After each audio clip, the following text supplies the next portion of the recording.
So we have about 9 people here right now. I want us to just give ourselves maybe another like 5 minutes to see how many people we can get on to be on the session, and then we can officially start. But what I want us to do while we're waiting for the rest of the people to join is, I want us to introduce ourselves. So in the chat, I want you can mention your name, mention where, if you are a student, mention the school that you are at, if you are and if you are a student, whatever program you are studying. If you are not a student and you're a worker, so mention your name and your work, where you work, and then, yeah, let's just do that. Let's just introduce ourselves in the chat and let's get to know each other by ourselves. So as we're waiting for the next 5 minutes to officially kick off the session, but thank you very much. So I'm waiting for you guys to start chatting, putting stuff in the chat, and I'll come back to you in 5 minutes. Thank you.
Okay.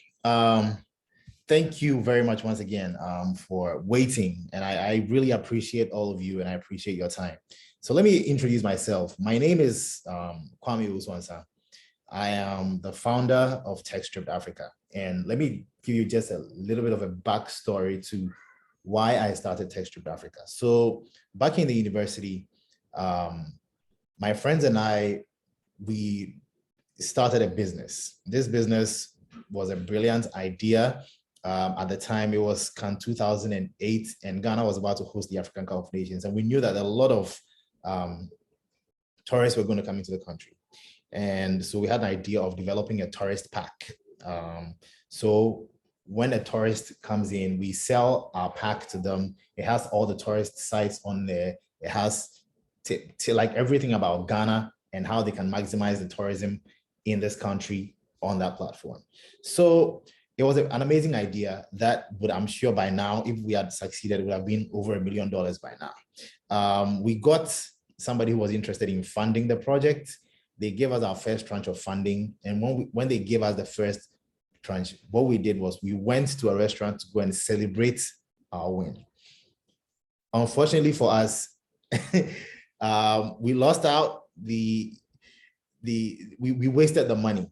At the end of the day, the business that we set out to do, we weren't able to do it. We weren't able to produce the tourist pack, and Cannes 2008 came to pass, and same was our business falling down the drain.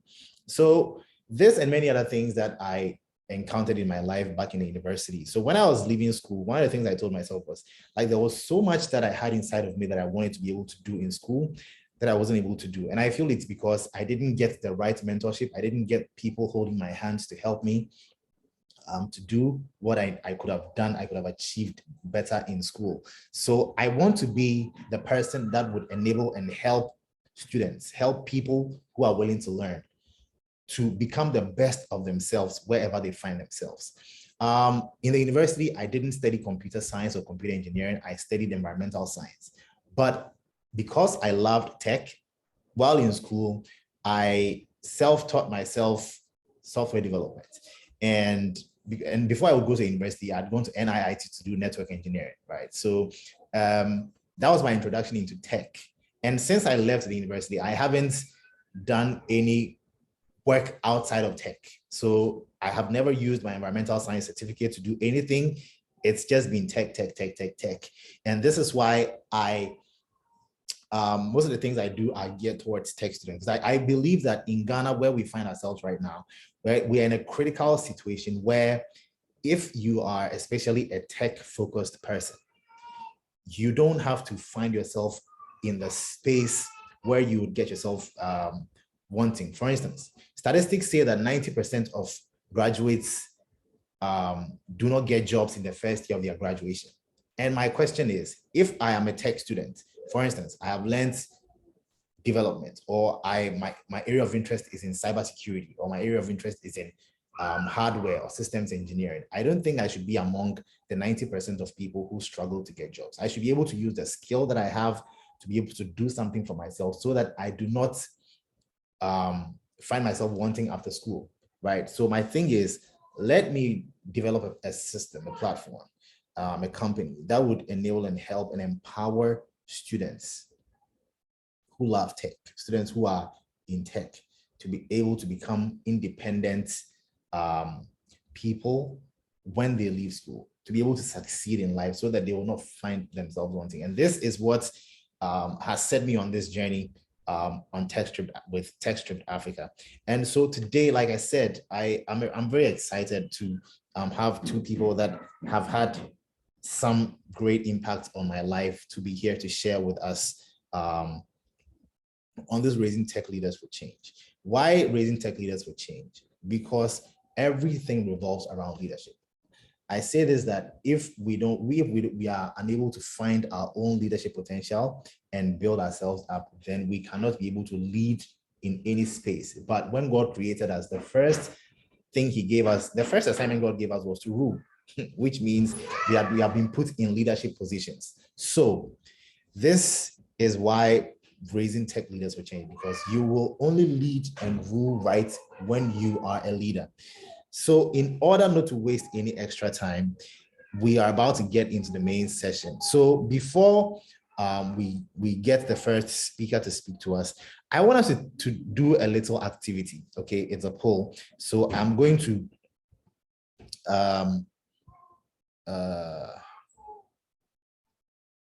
wait, give me a second. It's fine. Okay. Okay. So what I want us to do a little activity, like an icebreaker. Let me ask an icebreaker question and get everybody to give me what their answer is in the chat. And after that, we will zoom into the next session. So let me share my screen right now. And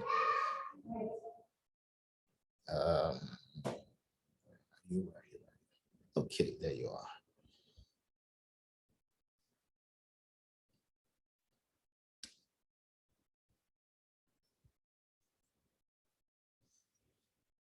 So this is the question.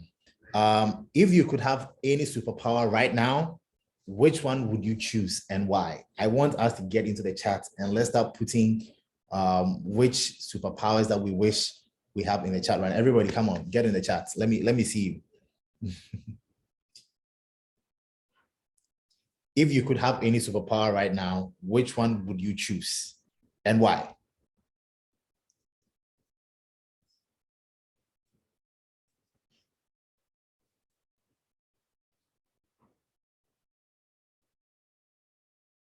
I'm waiting for you. Just put it in the chat. Just type it in the chat and let's go. Okay. Randa says, be a genius. Wow. Okay. Who else? If you could have any superpower right now, which one would you choose?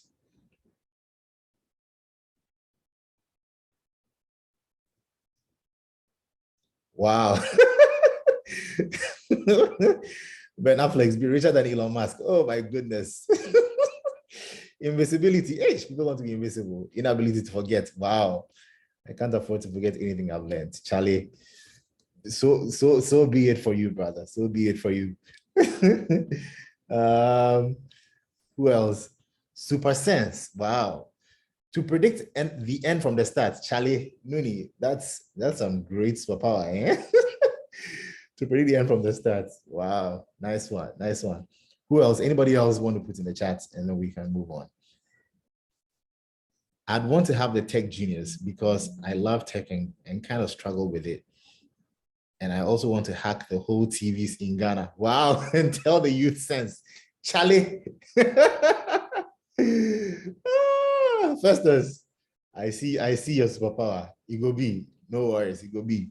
Benedicta says, I'm too man. So you can go anywhere. Wow. Dixon says, ability to travel through time. Charlie, you want to be a time traveler. Awesome stuff. Okay, great stuff. Great stuff. All right. All right. This is great. So thank you very much, guys. Thank you very much, guys. I appreciate all of you for your answers. So in order not to waste any more time, we want to jump into the first session, the first speaker, and he will introduce himself. He'll tell you more about himself, but his name is Prince Adu-Appiah. Prince is a very good friend of mine. He just recently launched 2 amazing books. I'm sure he will talk about them. One of them, my wife read, and then she fell in love with the book. She seized it from me. Now I can't even get access to my own book that I bought anymore. I'm sure he will talk more about that. So without wasting any more time, let me just give the platform to Prince to take over. Prince, thank you so much, guys. Hello, everyone. Good afternoon. Can you all hear me? Hello, can I get a feedback? Can you all hear me? Okay, great. Thank you so much, Kwame Uso and Sa, for this opportunity. It's rather unfortunate your wife did not fall in love with the author, but with the book, which is fine, which is fine, which is fine. But thank you so much. It's good to be on this platform. I think this is my second time over here, and I want to say, extend greetings to everyone on the call, including my boss who will be coming next after me. Great, great, great, great, great. So please, if you can hear me loud and clear, you are ready for this. I want you to type ready, ready, ready. You can add the fire, icon to it. Type ready, add the fire icon, whichever one you want to do. Ready, ready, ready, ready, ready, ready, ready, ready. Let's kickstart. I see just 2 readies. You're not ready enough. Please let me see more. I like some funds. So once I get it, I know. Good. Okay, great. Let me try to share my screen. Let me try to share my screen. Kwame, I believe I can do that.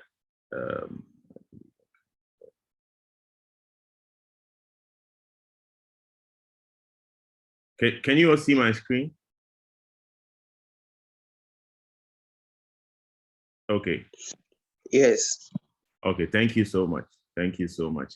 I know I don't have a lot of time, so I didn't really plan to talk about the books, but like Kwame said rightly, you can find 29 Days of Leadership. That takes you on a journey, like 29 days to discover your personal leadership. It's a book that will bless you. You can find it on Amazon. You can Google Prince Adu-Appiah, or you can go on Amazon and then search Prince Adu-Appiah. You'll find the 2 books. The other one is 17 Essential Principles of Leadership. It's a book the good Lord gave to me some years ago when I was retreating, 17 essential principles that can change your life, literally. So I want to dig deeper, start right with my presentation. Kwame, I hope that can be done. Okay, great. Yeah. I want to take you on a trip. I want to take you on a trip. It's an imagination trip. So you don't need to pick your Uber apps or anything like that, or book a flight. Let's go on an imagination trip. So we're going back to the month May, not May 2022, May, not May 1990, May 1963. And it's a Wednesday. It's actually the 8th of May 1963. And it's a particular room somewhere in Addis, Ethiopia. In this room, I want you to imagine yourself in that room. In this room, you can find African nationalists and African leaders, about 32 of them, or from 32 different states with their teams. And these are people with so much passion, trying to create change. So I want you to picture yourself in that room. And in that room, you can look on your left, on the front row, you would find His Imperial Majesty, Haile Selassie, the Emperor of Ethiopia. And you can look right next to him, you can find Gamal Abdel Nasser, President of Egypt at the time. And you can look further, you would see in that same room, there's Ben Bella from Algeria. In that same room, you would find Tafawa Balewa, that's the Prime Minister at the time of Nigeria. He's also in that room. In that same room, you would find David Dacko, who happens to be the Central African Republic head of state at the time. In that same room, you would find Modibo Keita of Mali. In that same room, you would find the famous Dr. Kwame Nkrumah. In that same room.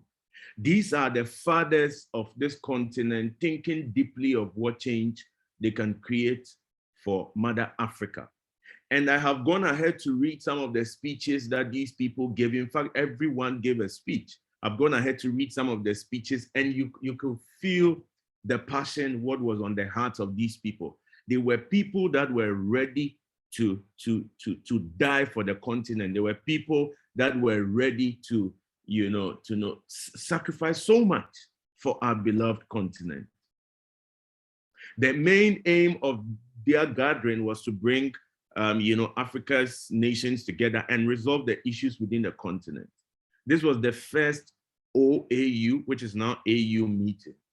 And I want us to move from there to 50 years plus. This is the year 2013, your generation.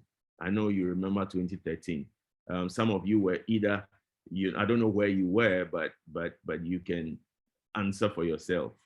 2013, world leaders gathered again. This was 50 years from 1963, the meeting I told you to envision. So they were reviewing what our forefathers or the nationalists said at the time, and then what they can do to create change in our generation. And they came up with a document called the Agenda 2063 document. I've had a look at the document. There is a particular statement that I love so much, and that is this. We want to create an integrated, prosperous, and peaceful Africa, which is driven by its own citizens and representing a dynamic force in the global arena. Representing a dynamic force. I want to read it again. An integrated, prosperous, and peaceful Africa, which is driven by its own citizens and representing a dynamic force in the global arena. As I go on, if you have any questions, you can type it in the chat box. Because of my screen, I'm not able to look at it now, but later on, I'm sure I'll have a look at it. Okay, great.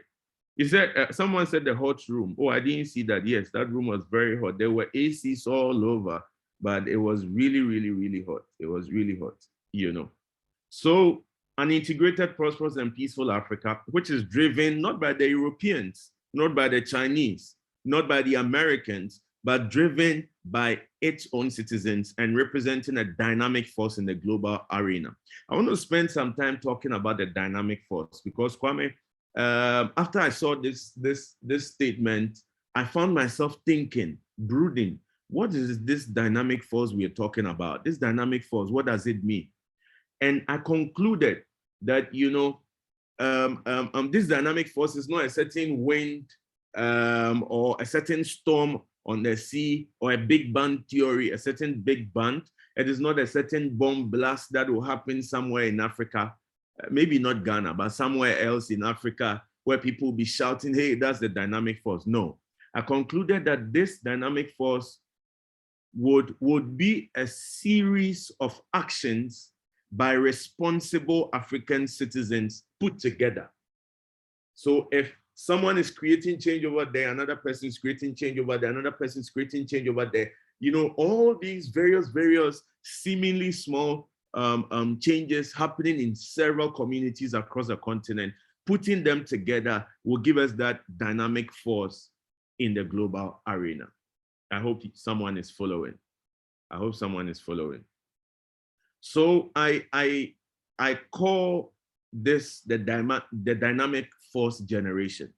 These are a group of people, or these are many true leaders making change in their respective locations and placements, wherever they find themselves, in homes, in schools, in churches, in communities, in regions, in nations, countries, even including Africans in the diaspora, So various people creating change can lead to that dynamic force that we're looking to producing here in Africa.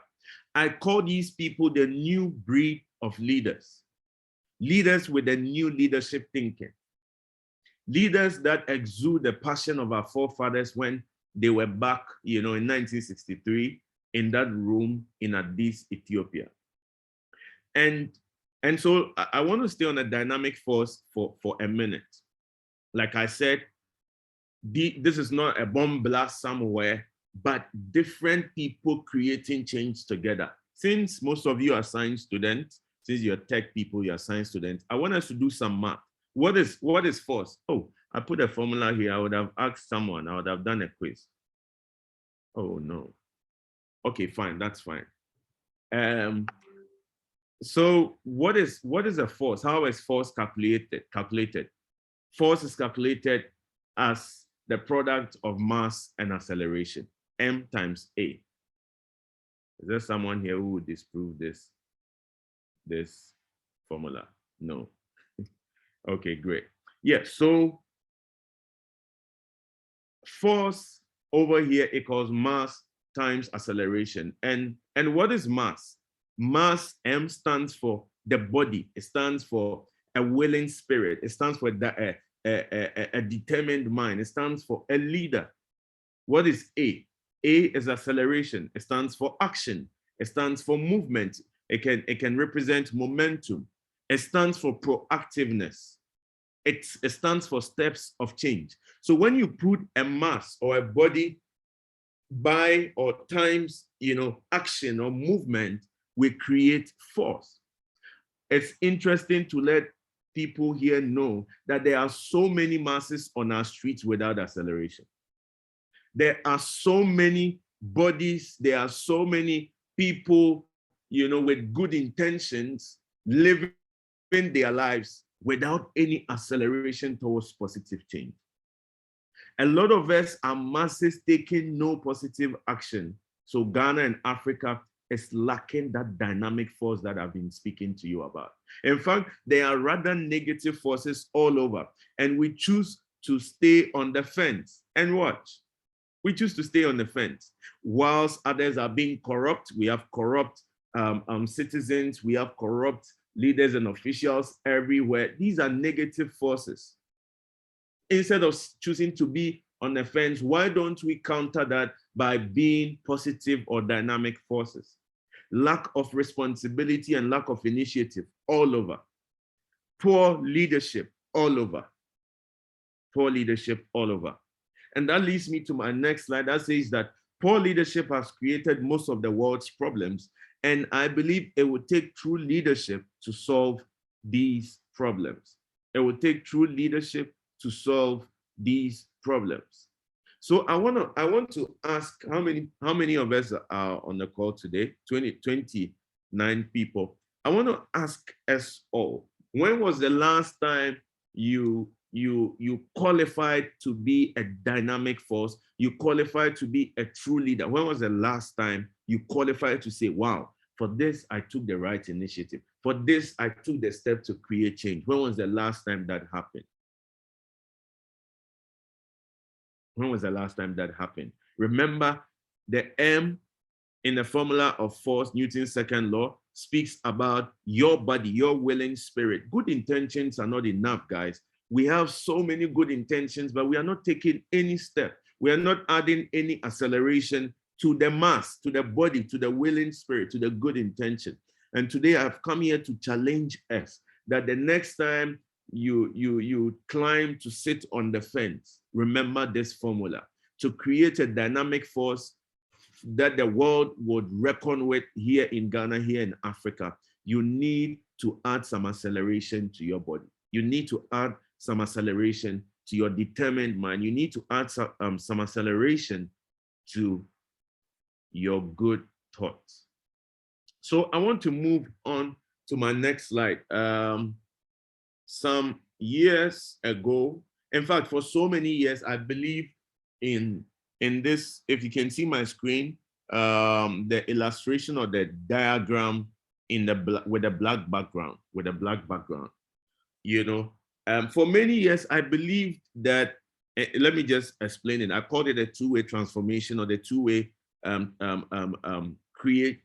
change creation, steps. So the first one, just focus on the one with the black background. The first one, I called it like African youth, you and I creating change from bottom to the top. Okay. And then the second one, is explained as, the good leaders. Not every of our leaders are good. In fact, I don't know if we can even find true leaders, like 10 true leaders, political leaders here on the continent. But the second one is talking about good leaders creating change from top to the bottom. This was my understanding, I think for some years now, until I did a deeper reflection on the subject, and I came to, remodel this particular diagram with the one at the top. I don't know if you can see my mouse pointer, but the one that has the two-way arrow, because African youth cannot only or are not only purpose to create change from bottom up. I have seen youth handed tremendous power elsewhere and use their platform to create massive change. In fact, the good book, the Bible, gives us an example. For those of you who have read 2 Chronicles chapter 26, the Bible talks about a certain Uzziah who became king at age 16. And that guy is one of the kings in Israel that did tremendous things. You can also talk about youth leaders on our campuses, the SRC presidents, the JCR, presidents and officials. There are so many young people that have been trusted with positions or leadership roles who have messed it up. But I say that we can create change in two different ways. As an African youth, if you're an African youth, you can create change from bottom up, which is you rolling up sleeves and doing something. Like Kwame spoke about, he came together with his friends to create a business. It's rather unfortunate that they partied with the money, and all that. But people can come together like that to create change. In fact, I lead 1 Billion Africa. I've had the opportunity to lead an organization, a nonprofit called 1 Billion Africa for over 8 years now. And that is how it started. We just came together and decided to create change. So if you're an African youth, you're a Ghanaian youth, you're a youth listening to me right now, please stop pointing fingers only to the people at the top. You can create change from bottom up. You can create change from top to the bottom. And I don't have time to speak about our African leaders, or let me just chip this in. They cannot, it's not only the case for African leaders to be creating change from top to the bottom.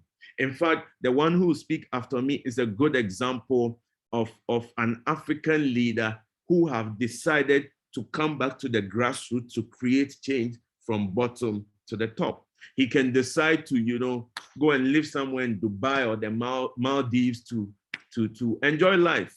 But here he is going to be on a platform to speak about change and to speak about leadership to us. So remember this particular diagram in mind. If you're an African youth, you can create change from top to the bottom. You can create change from bottom to the top. If you are an African leader currently in a reputable role, you are a big man at the top, a big woman at the top, you can also come to the bottom to create change from bottom up, or you can sit where you are and create macro level change. I hope someone understands me. Yes, so that leads me to my next slide. It was John C. Maxwell that says that, everything rises and falls on leadership. And I also thought of a similar one, that every door opens and closes on the hinges of your personal leadership. Like I've spoken about creating change from bottom to the top or top to the bottom. You can never create change unless you are able to lead yourself. In fact, you cannot lead anyone anywhere if you cannot lead yourself.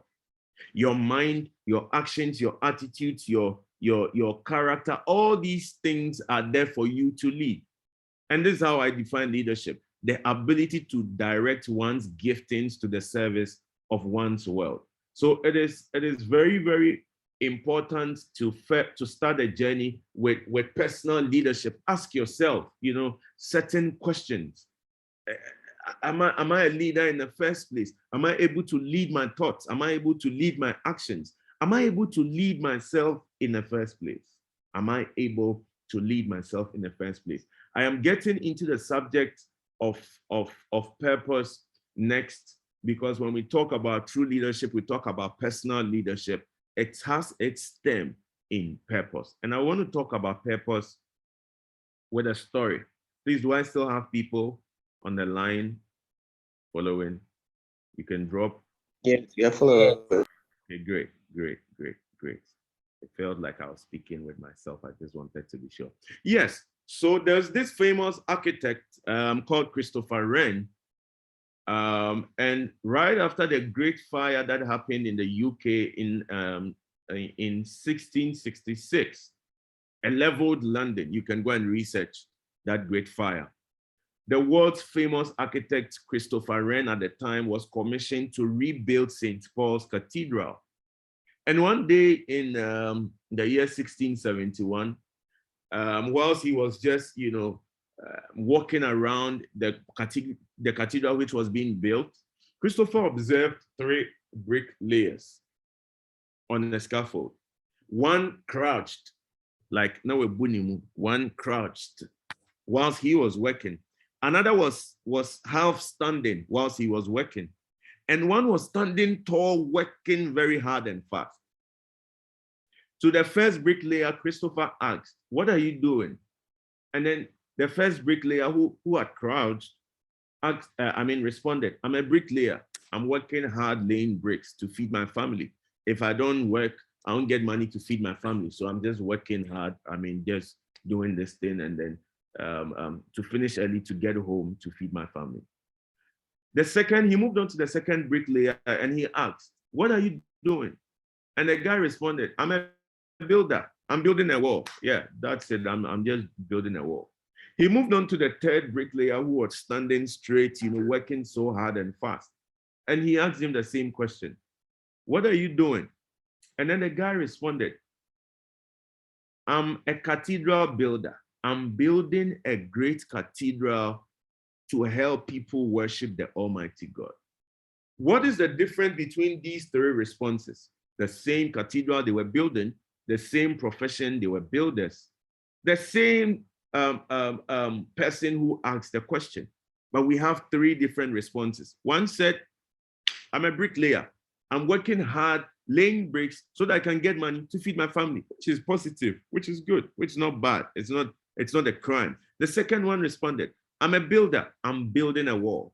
The third one responded, "I'm a cathedral builder. I want to help to build this cathedral early so that people can have a place to worship their maker." The third person responded with a sense of purpose. The third person responded with a sense of purpose. And these 3 people, in fact, we can resonate.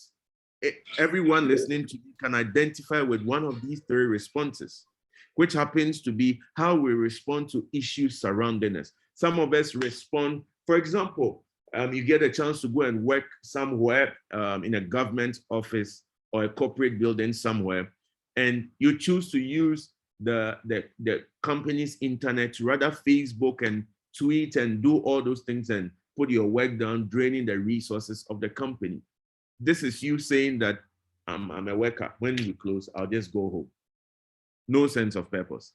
There are others as well that go like, what? How can I help to improve this company? How can I help build this organization? Even if it's my own organization, how can I help to build it to that particular level where we begin to create change?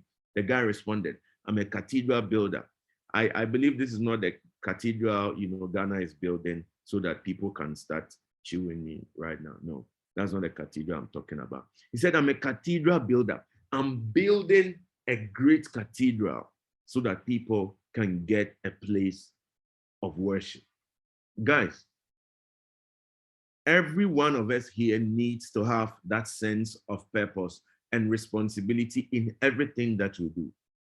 Every one of us. We shouldn't say that, well, I don't care.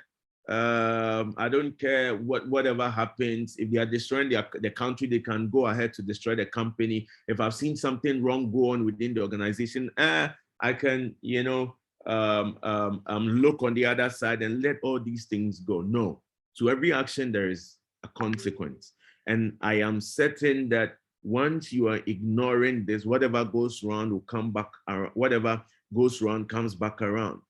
And so maybe not you directly, but someone closer would reap of the fruits of this decision to be indifferent to some of these problems that surround us.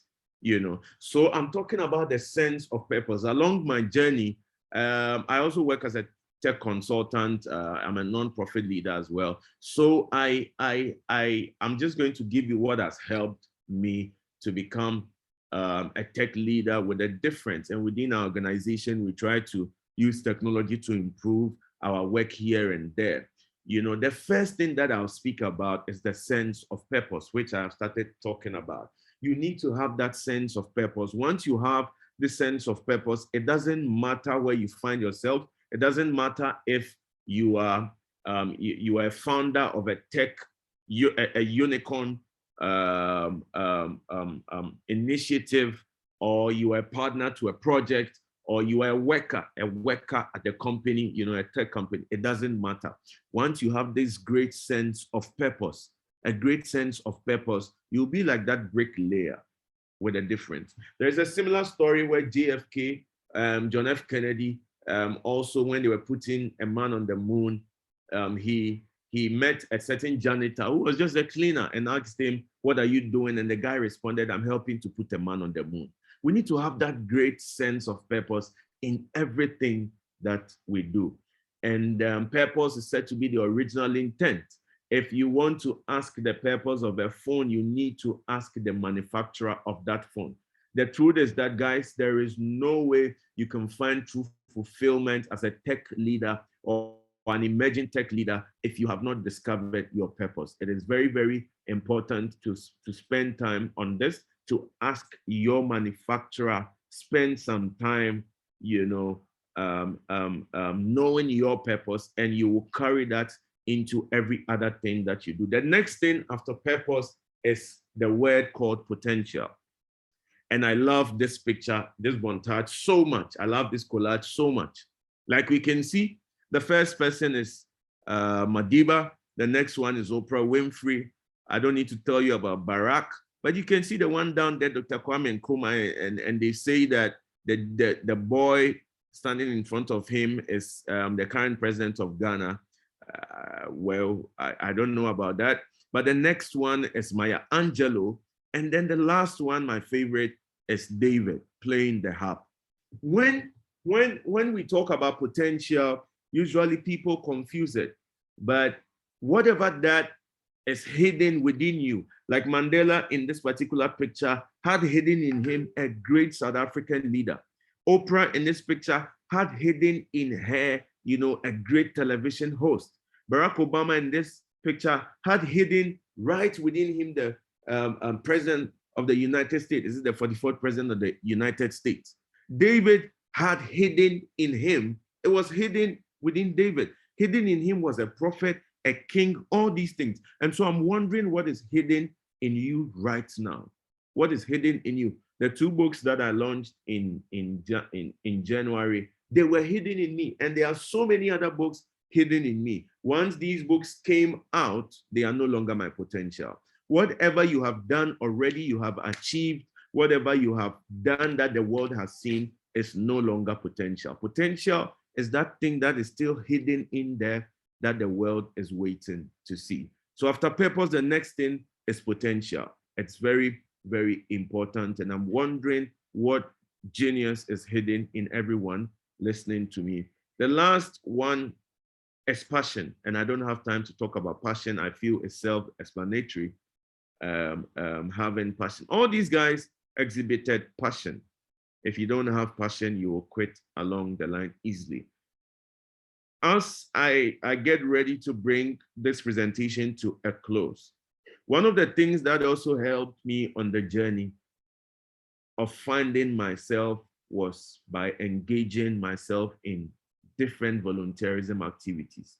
Whilst I was in school, I was crazy about volunteerism. Some way, somehow, God in his wisdom hides encounters in volunteerism. For example, I discovered my passion for creating social change when I was joining my church on campus, Spencer Legon, to village evangelisms. And each time we went for a village evangelism, I'll just encourage my team to go and visit a certain school, a deprived school, or some kids. I'll just engage other kids on a social level. And each time I came back home, I'll find myself thinking about all these things that I encountered in those villages. If I decided to stay in school only throughout and not engage in any extracurricular activity, maybe I wouldn't have discovered my passion or my purpose or my journey for creating community level change. There are so many other examples. In fact, when David volunteered to go and kill Goliath, that is when he discovered his life's destiny. He could have still just delivered the food to his brothers and walked back, but they were looking for someone to kill, to fight the giant, and he volunteered. He volunteered. It wasn't by force. You have no idea what is hidden in that volunteerism opportunity that you are running away from. You have no idea. I don't have time to go into so many other examples, but volunteerism can literally change your life. And it is said that opportunities usually come like work, wearing overalls. They come looking like work. You can volunteer somewhere on your campus. You can volunteer at your church, in your community,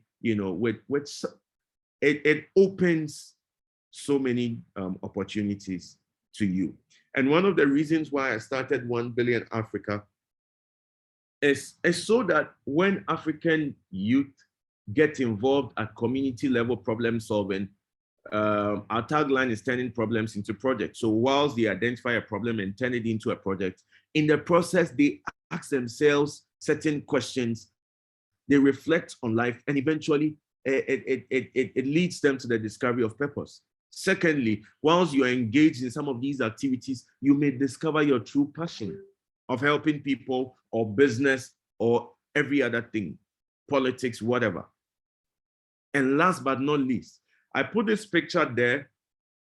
It's a picture from our current project called the STEM for Africa project, happening somewhere in the Shidium, engaging 10 schools, giving them access to portable labs, like using science sets to build cool products, we're going to have an innovation challenge next week where they are creating solutions out of local materials, to tackle issues within the community.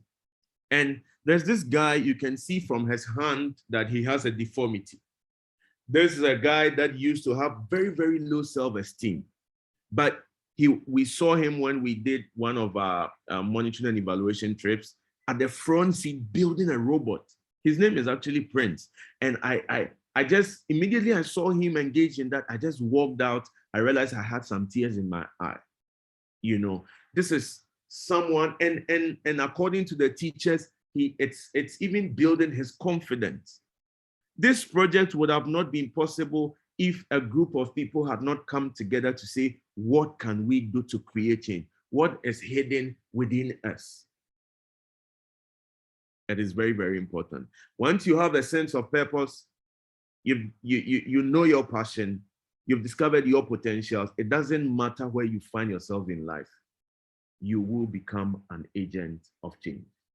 You will become that dynamic force that the African Union leaders are looking for. That dynamic force that Dr. Kwame Nkrumah and Gamal Nasser and all these great leaders are hoping Africa would bet to create change. My last but one slide is an attempt to summarize everything that I have spoken about today before we get into the comment and question section. So become a leader in tech for change. You need to discover your 3 Ps. If you postpone the discovery of it now, I tell you the truth, it's waiting for you in the next 5 years. It's waiting for you in the next 10 years. These are foundation questions. And it's very important. Someone will ask, how can I discover my purpose, my passion, my potentials? Maybe we need to organize another workshop for it, but you need to start praying about it. You need to engage mentors like Kwame was speaking about earlier on. The next thing I've spoken about today is engaging in volunteerism. God, in his wisdom, hides so many things in the act of volunteerism. I know so many people who discovered their passion when they were in school because they stayed active. They added acceleration to their mere bodies, to their good intentions, and they became a dynamic force, volunteering here and there on campus, and today they are at prominent positions or levels. The next thing I've spoken about today is positive attitude to life. And that is the example of the bricklayer. We need to have a positive attitude everywhere we go. It's very, very important. Positive attitude that when you face a challenge, that no matter the situation, you can overcome it. You can overcome it. The next one is remember the sacrifices of our fathers. That is why I took you to that room on Wednesday, the 8th of May, 1963, to draw passion from our fathers, the fact that they had so much passion and believe in you and I, that we can create change in our respective locations. The next thing I've spoken about is that you can become the change or be the example, giving my example that you can also become a change in your home, your community, wherever you find yourself. And the last thing is to think different. The last thing, to think different. So guys, to become that dynamic force that I spoke about, the different groups of change happening, coming together to create a massive dynamic force here in Africa. To create that, you need to be a force. I need to be a force. Kwame needs to be a force. Everyone on this platform needs to be a force, not a negative force, but a positive force. A positive force. I want you to unmute your mic and just randomly mention someone's name and tell the person, be a force. Be a force. Just unmute your mic, target someone and challenge the person. Be a force. God Be a bless, be a force. Yes. Dixon, Add be a force. acceleration to your mass. I want you to unmute your mic and tell someone that. Add acceleration to your mass. Dixon, be a force. God bless, be a Kofi force. Daniel, be a force. Oh, Kofi Daniel, we are speaking to you. Be a force. In your wherever you are. To Dixon, be a force. Kwame Usu, be a force. I know you're being a force already. More force, more force, more force. So this is where I bring my presentation to a close. It is my prayer that someone here would remember what I said. If you have forgotten everything at all, remember that to create an integrated, prosperous, and peaceful Africa, represented by its own citizens and becoming a dynamic force in the global arena, to arrive at that, it won't just take one person creating change. If all of us decide to create change, we will have a massive force in Africa for the world to see. So thank you so much. Thank you so much. Thank you so much. Thank you so very much, Prince. This is amazing. Thank you very much. So guys, this was loaded. I don't even know. So it's time for questions. Okay. So if you have any question to ask Prince, please, you can raise your hand or put the question in the chat. Okay. If you raise your hand, I will call you, or put the question in the chat and I will read it out and Prince would answer. All right, let's do this real quick because we have a second presentation that we need to get ready for. So anybody has a question, please raise your hand and let's go right now.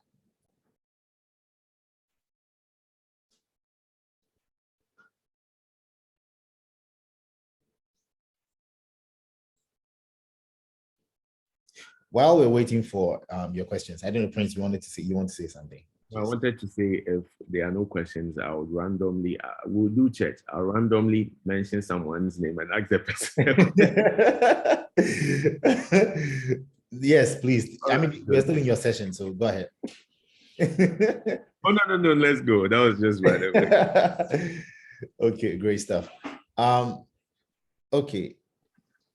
Evan is asking a question. I would like to ask, has our environment as a people affected our way of thinking tremendously, and how do you think we can have this shift? Prince.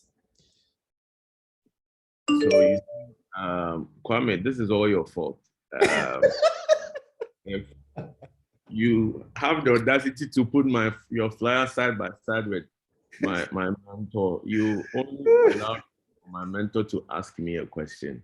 So I'll just pretend it was someone else asking me the question. I'll give me the vim to respond.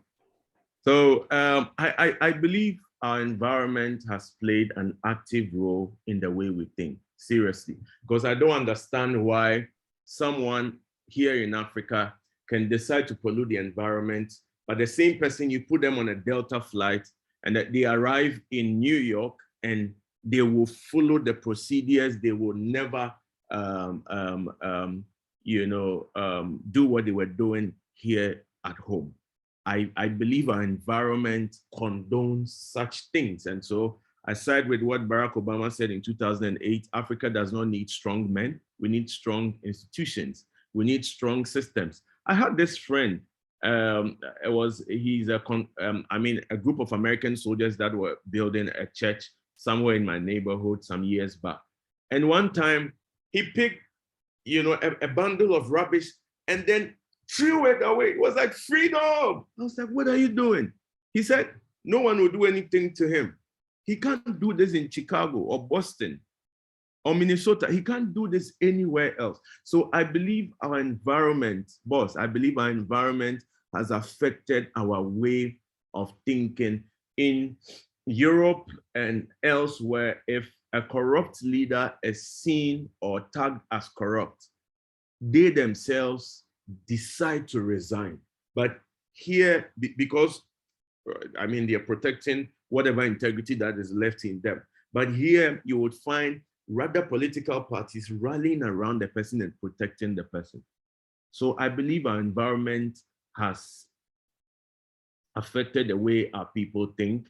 And to come out of it, I believe we just need to be deliberate about it. First, accept that problem and learn our way through. Learn our way through. Learn our way to see what others are doing and being the change that we want to see. Is the second one a question? No, I think it's a comment.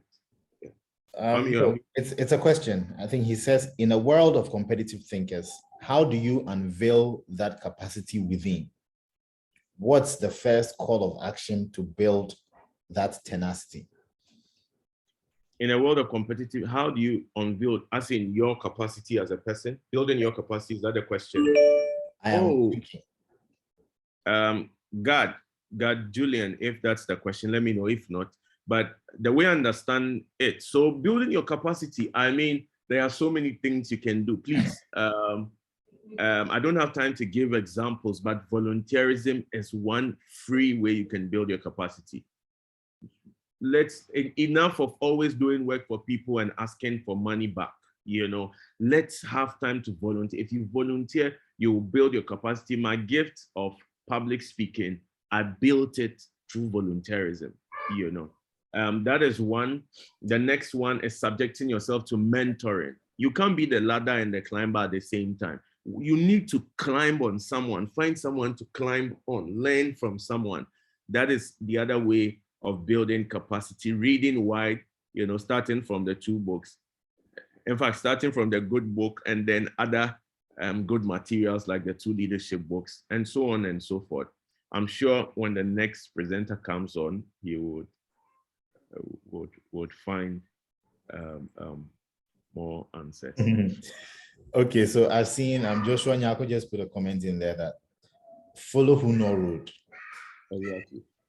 And that's the truth.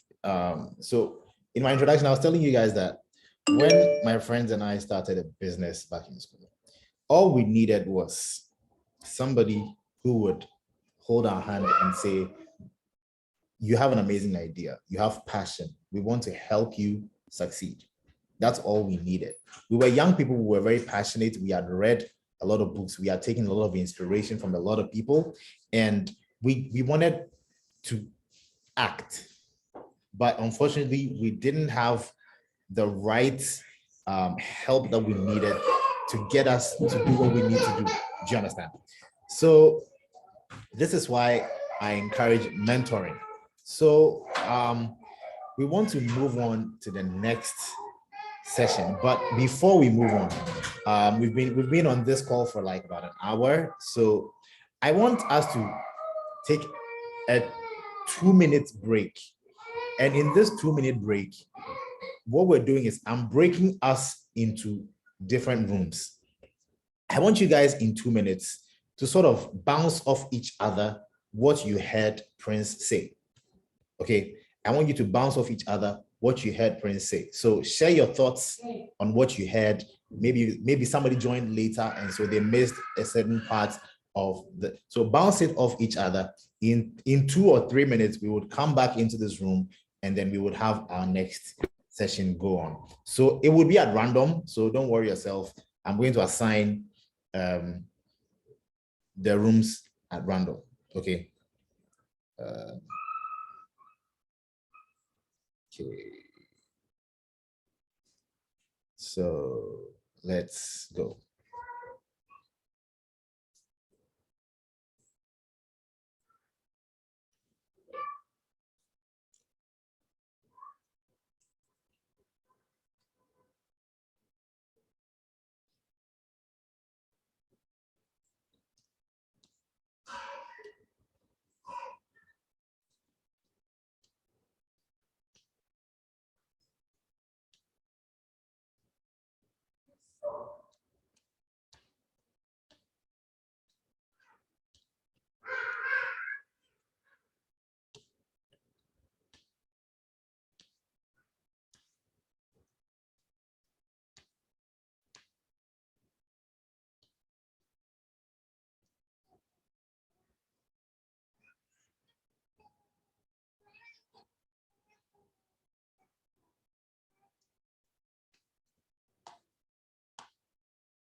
Mm, okay, so I think from what I noticed while I joined was what Mr. Prince be saying every door closes on the hinges of your personal leadership. So meaning if you would move on, it depends on your the decisions you make. And let's say also one quote I read from somewhere saying the kind of books you read now determines what you become in the future. Understand? And the kind of people you surround yourself around. Yeah. So that's the key takeaway I took when I joined. Yeah.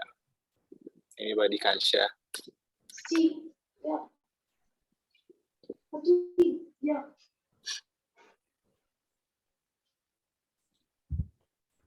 Okay, yeah, good evening, everyone. Okay, what I also learned is that we all have something hidden within us. Yes, we all have something inside our potentials. And so there's this quote that said, Africa doesn't need strong men, we just need good institution and then systems. Yes, actually, it was I think Barack Obama who made the quote and then he requoted. Yeah, we have a lot of things hidden within us, and then some people see their physical appearance as a challenge. Yes, and so actually we don't need strong people, we just need ideas. That's what we need, ideas to build these institutions, these systems. And so whatever you have within you and then you feel like physically you're not prepared, no, we are all prepared. And so we just want the ideas and then nothing else. That's what I was able to learn. Thank you.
Okay, let me welcome everybody back to the main room. I hope you guys had meaningful conversations among yourselves in the breakout rooms. I realize some of the rooms, nobody was saying anything in the rooms, but the purpose of this is to get us to collaborate and have conversations. One of the things that I've realized with people in this country is we like to keep things to ourselves. We don't like to share. When somebody has knowledge, they want to be the only one that has the knowledge. They want to die with the knowledge. But that's not a good way of thinking as a leader. We need to share. The more you give out of you, the more you get replenished to get more, to give even more, right? So let's take another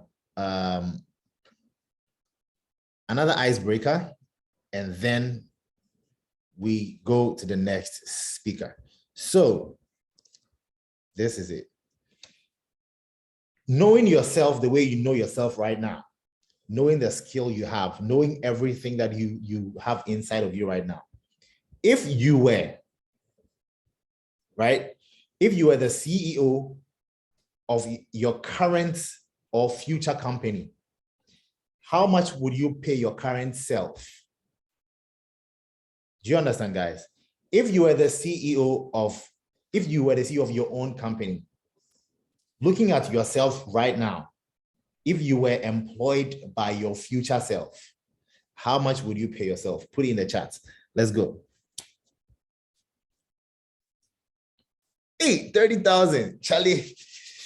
The value, some people's value is very high. Awesome, awesome, awesome. Put it in the chat, put it in the chat. Let's see. How much would you pay yourself if you were to hire your current self?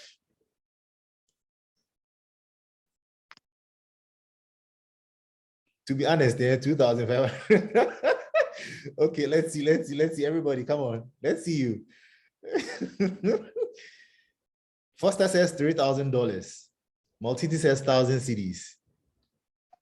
Per fortnight. Wow. Okay. Well, Osego, you should think about it. So put an answer there. Okay, God says $4,000. It says depends on how much money what. Depends how much my company is making. Well, how much would you pay yourself? Looking at what you have. Mumuni says 7,000 Ghana cedis. Eric says 2,000 Ghana cedis.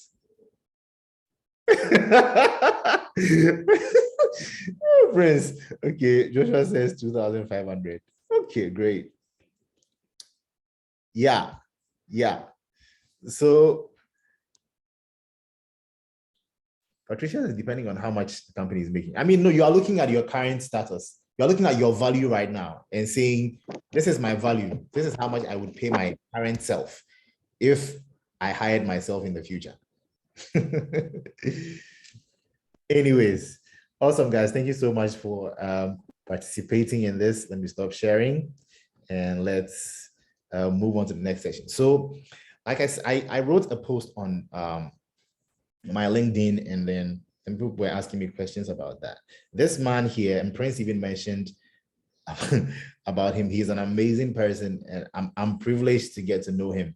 And I know he's about to pour on us. So I want you guys to get ready for this. His name is Mr. Ebenezer Amankwah-Minkah. He will tell you more about himself, and then we will learn from him. Thank you so much, sir, for your time. I appreciate your time, sir. Thank you so much, Kwame. Thank you, Prince.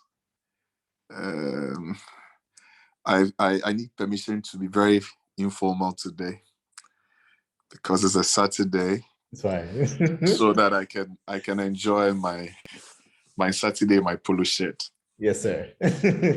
So, and then hello to everyone. I just wanted you to put hello in the chat. Let me see you are here with me. Hello to everyone. Hello to those who want to make $3,000 and those who want to make $30,000 and 30,000 CDs. Yeah, I want to make $1 million a month.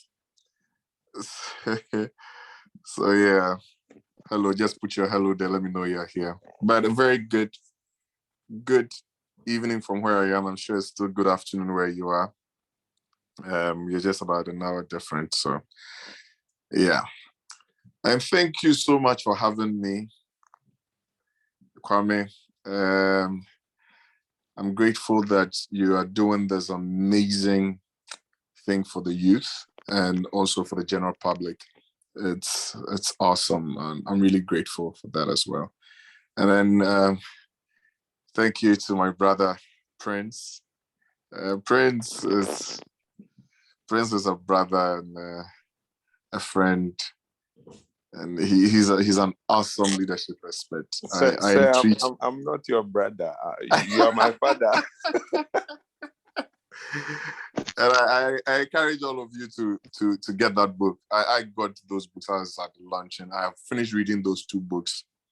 Insightful. My wife is reading it now. Like Kwame was saying, my wife is reading hers now. I've shared quite a few to a lot of people, especially to most of my mentees who are all reading the book, and they come back with very good feedback. So I encourage you to also get yours and read and get some insight. Do I have a presentation? No. I'm just going to do the unorthodox approach. I'm going to have a conversation with everybody on this platform. And I'm trusting God that when we are done with this conversation, you would take something home and you'll be able to work with some of the things I will share, because some of them I'll share as a personal experience, and some of them I'll share as what others have done and the lessons over the period. So I'm sure you can hear me. If you can hear me, just drop you can hear me. So at least I know that I'm speaking to somebody. Okay. So my most loyal assistant is also on there. Her name is Nanifua, and I've worked with Nanifua for over 8 years. So she's my handbag. Wherever I go, she's with me. And she's also like my corrector. When I'm going out of place, she would put me in place. So I was thinking, what do I have to talk about? Becoming a tech leader, the relevance mindset approach. I kept asking myself, what do I have to talk about? What should I tell the people? But something incredible has happened over the past few weeks, because over the first 2 to 3 weeks, I've been out of the country doing some stuff here. And I've been around, I've walked around, looked at things myself, enjoyed certain services. And one of the services that was intriguing, and I want to share so that we could all laugh. You know, in Ghana, when you pick Uber, the Uber never gives you an accurate figure. When you pick Uber from, let's say, North Kaneshi to West Hills Mall, it will start at 45. And most of the time, it will end at 55 or 56. However, in the country that I'm in, when I pick Uber and it tells me that Uber is £6, it's £6. So I've been asking myself, are we using a different Uber software, or did Camp know that Ghana, our drivers who are going to transition to become Uber drivers have a particular kind of mindset? So it's the traffic is everywhere. The traffic, I mean, here I experience the traffic too. So I am asking, I think when I come back to Ghana, I need to have a conversation with everybody, every Uber driver I meet, and ask them that. I mean, I don't normally get into it, but I think I should do a survey and ask them what is really causing that. It doesn't mean we don't get an accurate service that we want in Ghana. Doesn't mean that the people have contextualized it to the culture that we have, where we are not able to tell exact timings and amounts. Okay, so somebody says Bolt in Kumasi is different. They tell you what you have to pay. That's awesome. Because I was thinking Uber had looked at our culture. So let me say our culture, because when a Ghanaian tells you, when you ask a Ghanaian, what time should we meet? He says 5:36. So 5:36 is not a time, because you've given me 3 different times. So maybe Uber had looked at our cultural perspective on things. When he asks a Ghanaian, how much is tomato? He says, oh, a be a 2, a be a 3, a be a 4. So it doesn't mean that as a people, the framework that was built around the platform checks the mindset that we have. It is contextualized to fit the understanding that we do not necessarily have a fixed mindset on how we want things done. So it's gave me the topic I wanted to talk about today. I wanted to talk about being a leader, but with a mindset shift. A mindset shift. The reason why I'm talking about mindset shift is because over the years, I have come to accept that there are problems everywhere. When you travel, you see problems in every country. So by the grace of God, I've traveled across over 30 countries in my life. I've seen every country I go to, I see problems. I see it. But most of the people don't always sit down talking about the problem. They are looking at the solution. But unfortunately, it looks like the kind of youth we are generating over time are becoming more problem-centric than more solution-centric. And I'll explain. Now, when you go on social media, which has become our venting platform now, when you go onto especially Facebook and the Instagram and Twitter, the famous ones, we spend a lot of time talking about the problems that we are facing as a people. But it is very rare to see people discussing the solutions to the problems. Whether the solution has to be dealt with privately or publicly, it is very rare to see us discussing the solutions. Whereas in other countries, these problems are actually business ideas to make money. So then I'll come back to the key things that I want to discuss. And I'll pick the first case study. Then we all discuss it because I'm going to try and make it very practical. So we're talking about Uber. So let's discuss Uber. Come, a computer programmer and the co-founder of StumbleUpon, and Travis Kalanick, who sold his Red Switch startup for $19 million in 2007. After Cam and his friends spent $800 hiring a private driver, he wanted to find a way to reduce the cost of direct transportation. He realized that sharing the cost with people could make it affordable. And his idea morphed into Uber. The first thing, how did Uber come up? A young man who is doing his business encounters a problem or encounters a situation which you are probably encountering today. And he's living in a country where trains are very common, buses are very effective. However, he gets a private driver, and after paying $800, he realizes that, no, that's too much money. So instead of the typical Ghanaian attitude, what you would have said, some of the things, just type some of the things you would have said if you were to pay $800 to a private driver. Tell me some of the things you would have said. Just type it in 2 minutes. Let's type some. I'm sure I would have said that, Chale Kufuor buying the new. That was probably the first thing. Somebody says that you sound to reduce it. Somebody says, hey, Adeg. You know, somebody will also say that Adeg can't cry. Driving? Are we taking it to heaven? So all these kind of things were some of the things that Cam could have said, and his friends. Someone said I will walk.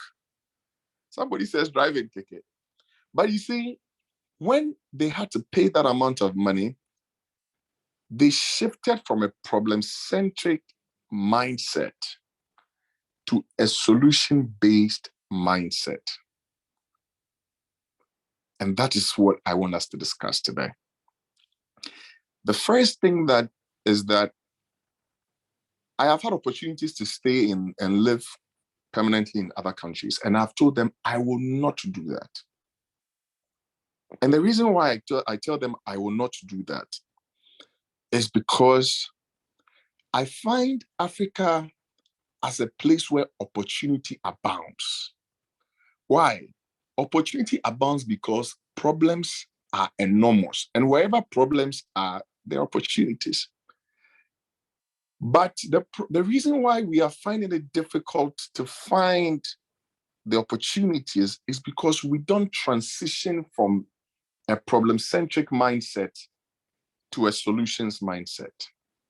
So he gets a private driver and quickly moves from thinking that it was the government, thinking that fuel prices were high, thinking all the other things, and began to think about what can I do to pay lesser the next time. Now, you and I, we have a responsibility. And the responsibility, no president can do it for you. No minister. I can assure you that in come 2024, a new president will be on it. Ghana will be harder. It will not change. Because as so far as we remain an import-driven country, prices of goods and services will not change overnight. Our currencies will not be stable. So far as we have this kind of funding for political parties, corruption will not stop. So all the things you are crying about today under the current president would continue the next. Hey, you can bring whoever, is going to be the same. So if you cannot fix others, you have to first of all fix you. And to fix you, you need to shift your mindset from problem-centric to a solutions mindset. Hello, are we together? Am I making sense? I just hope that I'm making some sense. And you are making great. And that is where I want us to get to. So I'll share with you my personal story. Okay. When I completed the university, I couldn't get a job. You know, when I completed, what I was looking for was that when I complete university today, even before national service, I'm able to get something to be doing so that I can get myself busy. So I realized within a month I wasn't getting anything. And I left to the States. And it's not like the States, I went to do any proper job. I was doing Walgreens, McDonald's. I mean, I did it for some months. And I came to Ghana. But one of the things that helped me was that when I was out there, the manager I was working with helped me to understand that I used to go to him with problems. You know, when I have a customer who is disturbing me and I don't know what to do, I just go and say, this is what is happening. And one day he called me and said, listen, you are a leader. I have placed you at a customer service desk. You cannot come to me every day. You need to come up with solutions. So I started coming up with solutions. So it shifted my mindset from being problem-centered. So at a point, I wasn't going to him anymore. And anyone who has traveled outside will tell you that customers are more difficult outside the country than they are in Ghana, especially in the Western countries, like the US, like the UK. The customers are very difficult because here, customer rights are highly protected. So you can get about 10 complaints in a day. Now, fast forward, after I'd worked for 6 months, I come to Ghana to come and do national service. When I got in to do national service, I enter that time Ministry of Manpower and Employment. That's the name. I enter the office and I meet this old man sitting there. And the old man tells me something very, very unique, something exciting. He says that, young man, here there is no work. So if you are going to be here with me, this is your seat. You are going to be sitting here from morning to evening, but there is no much work to do. So I looked at some rickety table sitting there and chair. That was my life. That was going to be my life for another close to about a year of national service. So I sat there for the first 2-3 weeks and nothing was happening. I wasn't able to do any kind of work. I wasn't able to, nobody was even calling. You know how ministries work. So I decided that if that's the case, I would have to find a solution. Because who was I going to complain to? The minister? I don't even get to see the minister. I don't even know who the minister is. So then the only option was to find something to do. So I started looking for an internship in addition to my national service. So after roaming, I got a company. The company took me on as an intern. So they understood that I was doing my national service. So I was going in there 2 to 3 times a week. And then the remaining times I stay at my national service position. And I did that throughout the time till my national service was over. Then when I finished, the company I was doing the internship for were very comfortable with me because they had seen my skill and then they employed me. Now, what I'm trying to draw your mindset to is that I could have just sat at that one corner on that rickety chair and table, not take any initiative, and be there for 1 year. But what I decided to do is that, no, listen, what's the point in sitting here? And if I go out there looking for an internship and I get it, fine. If I lose, I lose. If I don't get it, I don't get it. I mean, I would have made an effort. But unlike all the other Ghanaian youth, unlike all the other tech enthusiasts like you, somebody went out there to do something. So first of all, the case of Uber tells you that you do not have an excuse. As a youth, as a tech, I am not a tech fanatic. I am expert, but I'm a tech enthusiast. So what I do is that when I go out, yesterday I met with my lawyer in the UK and we had a conversation and he was telling me about something. Then he said, oh, my team is putting together this kind of fintech product. Then I got interested. When he finished, by the time we finished the meeting, I had bought 10% shares in it. That is the kind of mindset I want you to have. The kind of mindset where you don't have to always keep looking at the problem. The problem will not stop. The things that you are looking at and talking about will not stop. Inflation will not stop. Price of diesel will not change. Price of petrol will not. Once you keep importing it, it will not change. The government won't come and create jobs for you. All the things you are looking at doing won't change. I'm sorry, I came to tell you some blatant truth. It will not change. So the earlier you start shifting your mind from the problem to the solution, the better for you. Now, to my second case study, because I have some few minutes and I don't want to be too long. Alibaba. On the 15th October 1964, Jack Ma was born into an ordinary family in Hangzhou. Since middle school, he had been particularly interested in English. So on every Sunday, he would go to the West Lake in Hangzhou to chat with foreigners. From middle school to high school, Jack Ma came first in almost all English exams, but scored poorly in other subjects. When he participated in the college entrance exam for the first time, he received top marks in English in the English exam. Contrast, his math score became bottom.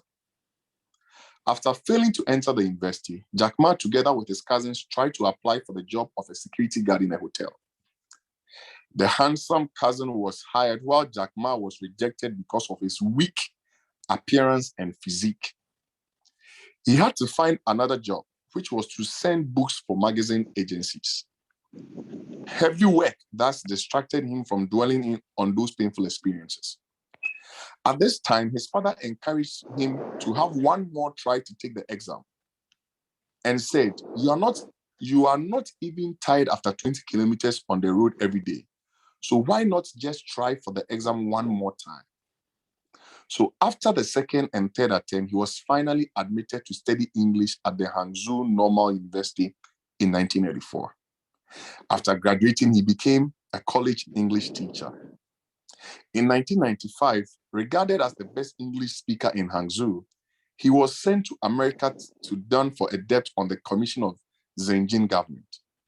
Although he went there and did not receive a cent, he discovered a hidden treasure, the internet.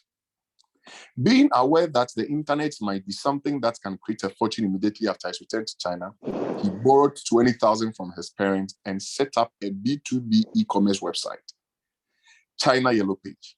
However, 2 years later, Jack Ma's first startup came to nothing. In 1997, he was employed by the Ministry of Foreign Trade and Economic Cooperation, responsible for developing the official website and a web page for Chinese commodities online.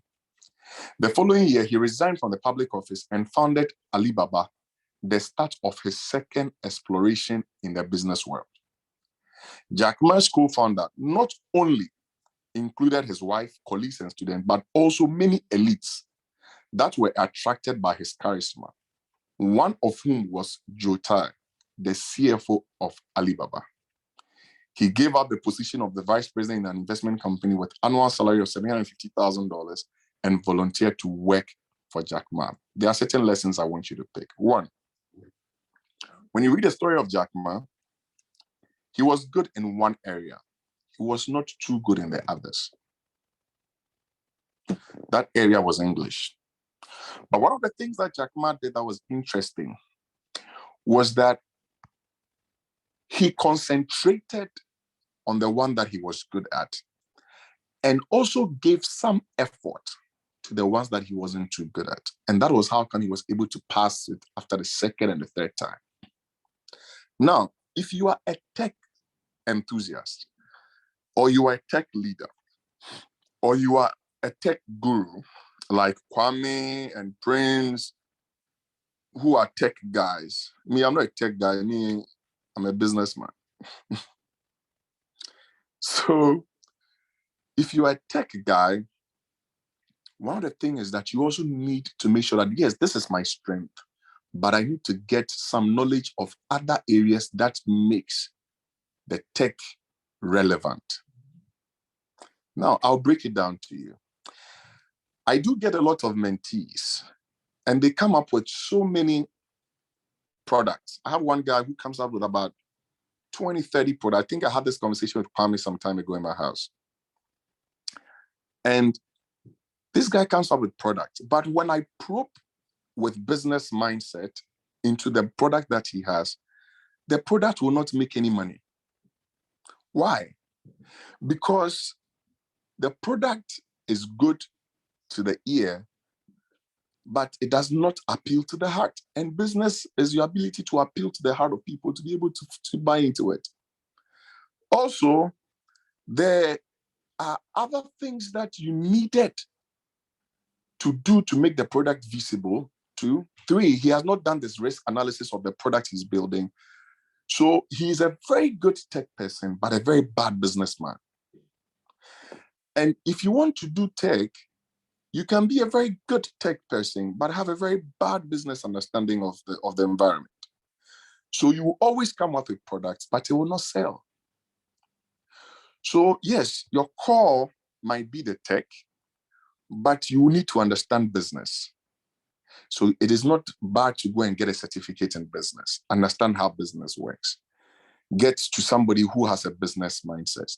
So when you go to certain businesses, the tech person can be the guru. But they are business people who scrutinize the tech concepts that comes from these technicians or these tech enthusiasts. So I advise you that do not focus on only your strength. Try and build capacity in other areas. So the first thing I told you under the Uber traits from come is that one, change from having a problem-centric mindset. It is too typical of Ghana. You are the one who is pouring the rubbish into the gutters, yet you are the one who is complaining of the floods.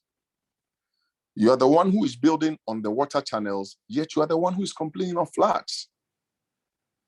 You are the one who is blocking and choking these gutters, yet you are the one complaining of floods. Why can't one person say, I have stopped this? Move from the problem-centric to a solution mindset. The second thing I've talked about is that know your strength, but do not rely only on your strength. Gain capacity in other areas, especially areas that have influence on your strength.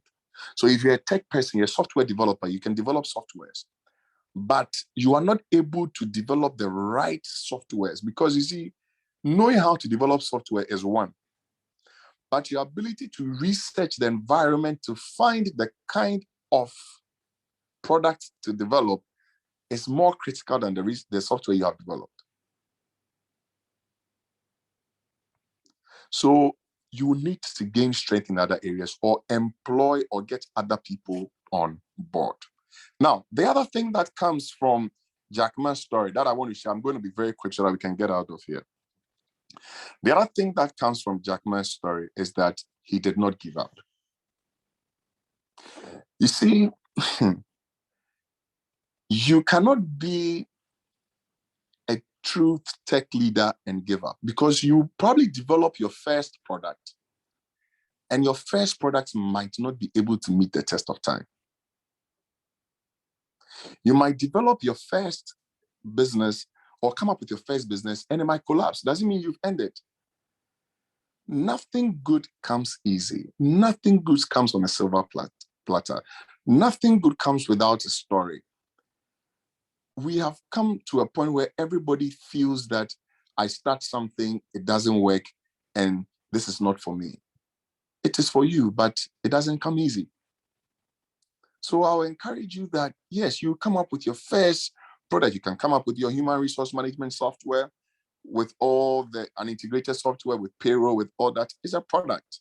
You can come up with a fintech product, is a product. You can combine or collaborate with other people to come up with any other tech product. But one of the things that you should know is that it might not necessarily succeed. Mind you, Jack Ma came from the US with internet. He got to know about internet, came to set up his first business. It failed. Then he tried again with Alibaba. So I have failed in a lot of businesses. Listen, I have failed. They've chopped my money. They've stolen some. Some have stolen my ideas. Some of them I thought the business was going to be the best, but it failed. True failure is when you stop trying. So I came to encourage you that, listen, you can't give up. I repeat, true failure is when you stop trying. Keep going. Keep coming up with products.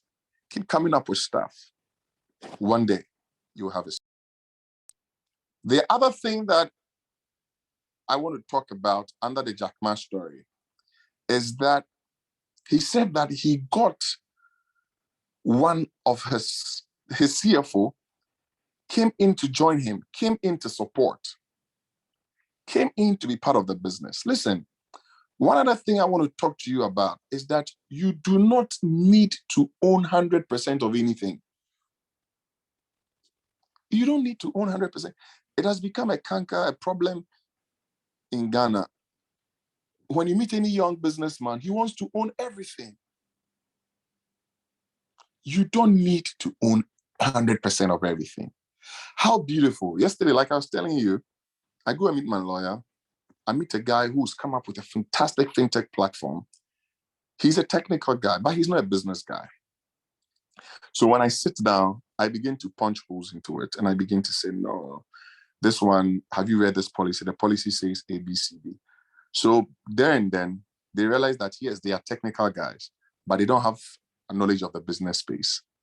So then he begins to say, oh, can you help us to set up? I said, no, I would help you to get it into a business survey product, but I need to have 10% of the shares. I'm sure what is running through your mind right now, somebody's on this platform right now, he's just saying, Minkah develop me a product, now I bet it 10%. Somebody is also saying that,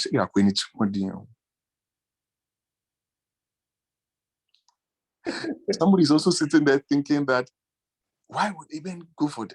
But the truth is that I am coming with something. You are coming with something. We are all coming with different products. You do not need to own 100% of anything. You don't need to own 100% of anything. Now, the last thing about the Jack Ma thing is that you also need to know that he was very clear. He took advantage of something that was going to happen in the future because the research he had done on Alibaba gave him strength to come up with something. Listen, don't develop products without research. Do you really think it will sell? Do you really think this is going to work? What data is behind the science? Find out, get your data right before you invest in any product. And you see, before any investor will come into the space in which you are operating as a tech enthusiast or a tech specialist, he wants to ask you key questions. I mean, Kwame would tell you, when I met him, I asked him a million questions. And I'll ask you, what makes you think this will work? What makes you think this will work? How many people have you worked with? How many people have you chanced upon? How many people have you dealt with? You see, I needed to ask a lot of questions. Now, to my two last points, it will not come from a Jack Ma's point, but it will come from ZPay, our very own ZPay. I worked with Andrew. Andrew is a very good friend of mine. We worked together in the bank, in the banking space. Now, when Andrew was within the banking space, he was going on one of these deals, going to close a deal out of the country. And then he chanced upon this thing called the fintech. So he came back and then he tried to sell the idea from 2008. He tried to sell the idea. He tried to put the idea together. He was still working in the bank. First case, there is nothing wrong working under somebody if you have the opportunity whilst you build your stuff. Sometimes take your time to build what you're about to build whilst you're still working under somebody or whilst you are being a servant to somebody, because you cannot lead unless you first have the ability to serve. So when Andrew was doing that and serving and still building his product, he was doing it. He kept doing it bits and pieces till 2016, when he left the bank, I think somewhere 2015, 2016, then his wife bought into it and his wife gave his first seed monies before he started getting other funding. And then today there is ZPay. And ZPay has over 975,000 subscribers to it. And he has recently, he was able to raise funds of about $9 million. And he has other investors. He didn't start just by leaving his mentors. You need someone to mentor. You need someone to work under. You need to work under people to gain certain experiences. So this is how it works. Now to my own story, then I'll close. I had left, I had finished school, like I said, traveled to work in all these menial jobs that we all do when we travel. Decided to come back. I came back, I was looking for an internship to do. I got an internship with the Chartered Institute of Bankers then. When I got into the place, I was asked, what do you do? What do you do in church? That was the only question my CEO could remember. What do you do in church? So I told my CEO, oh, I sing in church. And truthfully, yes, I sing in church. So I told her, she laughed about it. I mean, I'm sure she thought I was probably joking. Now, fast forward just when I was about to finish my national service and her tenure of being a CEO was about to end. So she had to do her handing over notes. Obviously, I was not part of the handing over notes. She didn't even think about me. But something happened. And the most important of all these things I have told you, one, the fact that you need to be able to be solution-centric. Two, the fact that you need to be able to master what you have, but also care for the other areas of your business. Three, the fact that you need to get people who buy into your idea and you all need helpers. The fact that you would want to make sure that you keep trying and not giving up. The fact that you have to make sure that you serve to be able to get to where you are getting, and there's no business in staying where you are. There was one key thing that helped me, the God factor. So there comes this opportunity where this woman is about to go and she's doing a very huge send-off where all the managing directors of the banks are supposed to be present. She invites Ebenezer Amankwah, who is a musician. And at that time, Ebenezer Amankwah was working at Centric. I don't know whether she's still there. So she tells me to go and tell Ebenezer Amankwah. I go and see her. I tell her about it. I come back.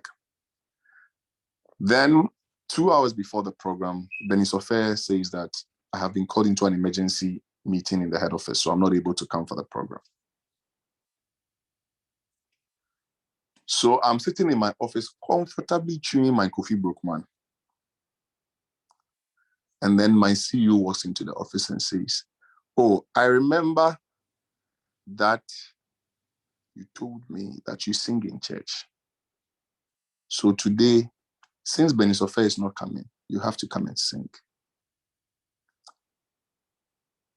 The crux of the matter is that be honest at all times. Honesty pays. So first of all, I was like, okay, I go out there and I sing. And when I finish singing, everybody gets up, gives me a standing ovation.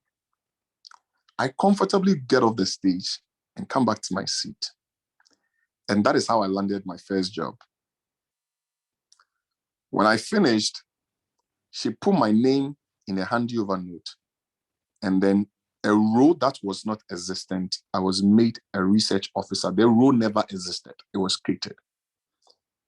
My skill, my talent, my ability God had given to me had opened my first door. It had brought me before kings and had given me a gift of a job.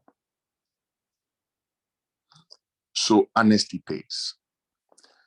Then when I entered the job as a research officer, then the second thing I want you to learn, whilst I was there as a research officer, there was a department that was defunct, the training department of the institute. There was nobody manning the department. There was no money coming from the department. But I realized that whilst I was doing my research for the central bank, because as a research officer, I was liaising with the central bank to be able to do certain reports. I realized that training always appeared in the central bank's report. So I got interested. And I decided that if that is the case, I'm going to make this training my project, whether they are paying me for it or not. So I'm going to add it to the research without anybody telling me. And I didn't tell anybody. I started doing background information, going out there, discussing with the heads of HR in all the various banks to discuss what they need for training. Then after I had gathered all my information, I came to my new CEO and I tell him, "Please allow me to run my first training program." And he said, "No, it doesn't work." I said, "Give me the opportunity." I ran the first training program for the institute, and the institute made 90,000 cedis. Then when the institute made the 90,000 cedis, now they got shocked that, no, this department can work. So I did it continuously for another 3 months, and it was working. On one of my marketing for one of the training programs, in addition to the research, I came back and realized that I had been promoted after 4 months. So now the training department that was defunct, but I took it upon myself to get it working, had now given me a promotion as quickly as I could in my career. The crux of the matter, and what I want you to pick from this issue is that wherever you are working, or wherever you get opportunity to do something, find a problem, find something that is missing, that when you are able to contribute to, it gives you the competitive edge. Wherever I go, that's what I'm looking for. I'm looking for what the problem is so that I can create a solution. So like I said that from the beginning, in Ghana, there are too many problems for you to tell me there's no job. Too many problems. Too many problems. Every day somebody has a problem. So every day there's a job. Every day somebody's telling you about a problem. So every day there is a business opportunity. It is just you having that right mindset. So fast forward after a year, that department that was nothing now became the biggest cash cow of the institute. So now if the institute is going to pay a bonus at the end of the year, it is dependent on the department that I am working. So I became so indispensable that now I began to dictate my salary. Now, another thing came out of it. Whilst I was busy marketing these training programs, some head of HR, director of HR in one of the banks was sitting there looking at me. So fast forward 2 years after, and 2 years after I started that department's work, I get a call from this director of HR and says, I want to poach you. And I said, no, I don't want to be poached. Because at that time, I was just about 26 years old. And when I'm able to meet my target early, I am allowed to run certain training programs for myself. So within a year, I can make almost 100, 150,000. I was very young. So I didn't see why I should go and work for another bank. But then the bank had their CEO and owner calling me and all that, and I decided to go. Now, what I'm trying to tell you is that when you do what you are doing well, without you really thinking whether people are looking, people are actually looking. Sometimes don't do it thinking that people should be looking necessarily. Just do it because it has to be done. And people will actually be looking.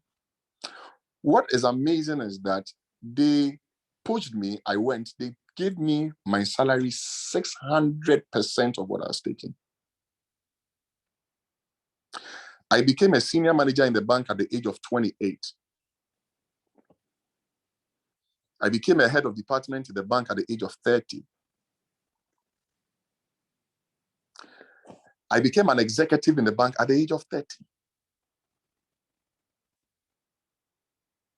So what I'm saying to encourage you is that whatever your hand finds to do, forget the excuses. You see, that time, when I started going to the banks to go and market, I was driving my father's old Opel Record, no air condition, and all that.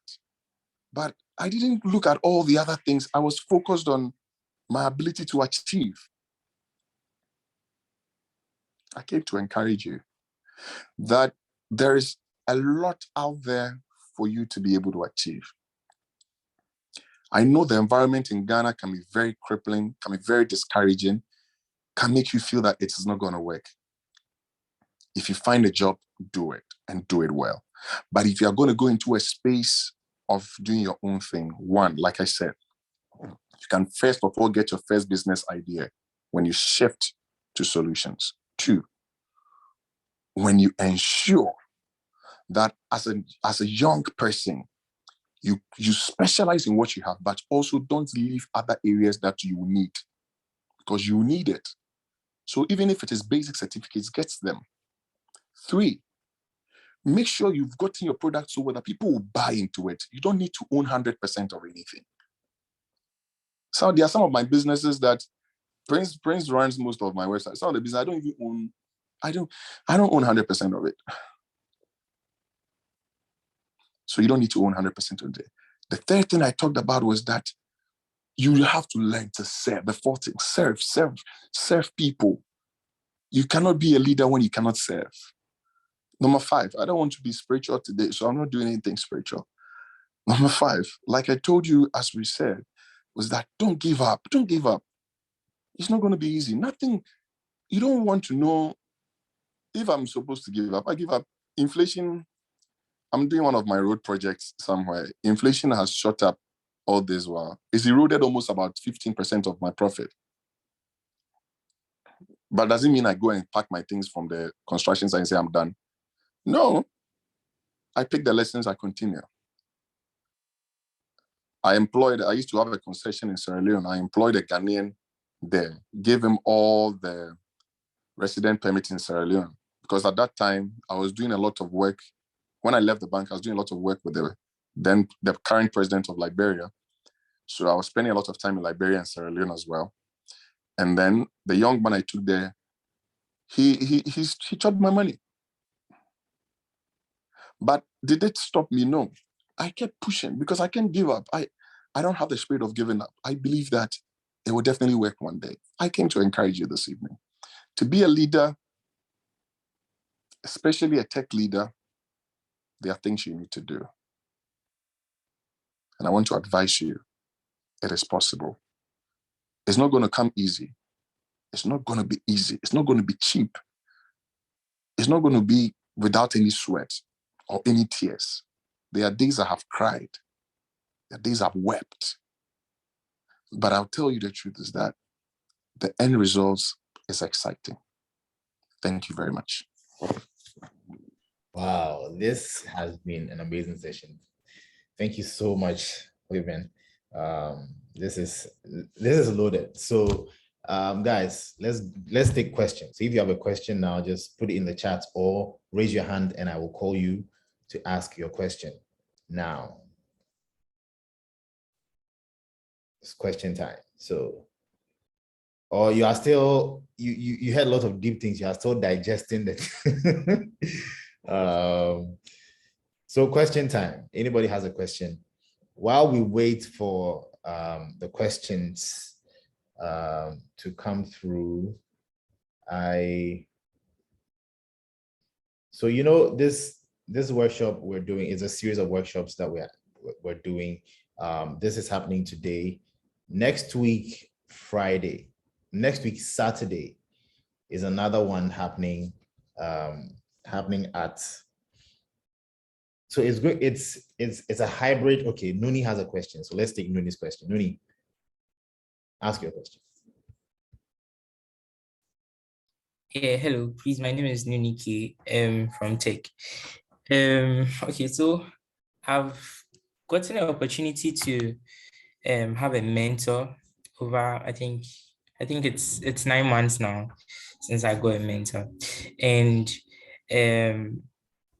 what I've realized is that anytime I speak to him, I leave with a lot of insights, and I really want to make a change, But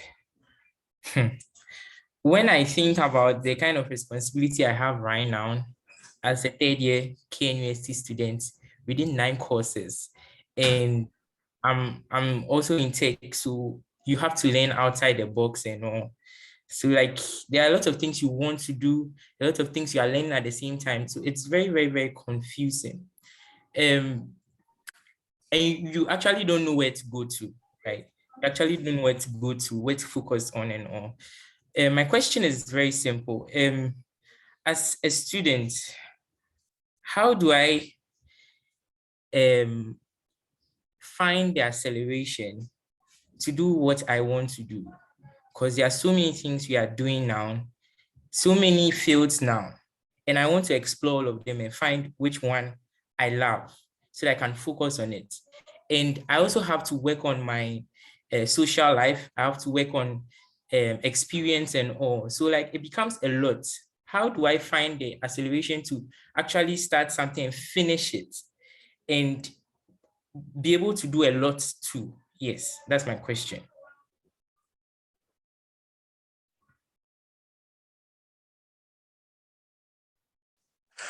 Okay, so thank you very much, Nene. One of the things that I want to advise you to do, you are still in school, and you are still in the purpose finding space. You see, some people discover their purpose even when they are 50. Some people discover it early. Do not try to be everything.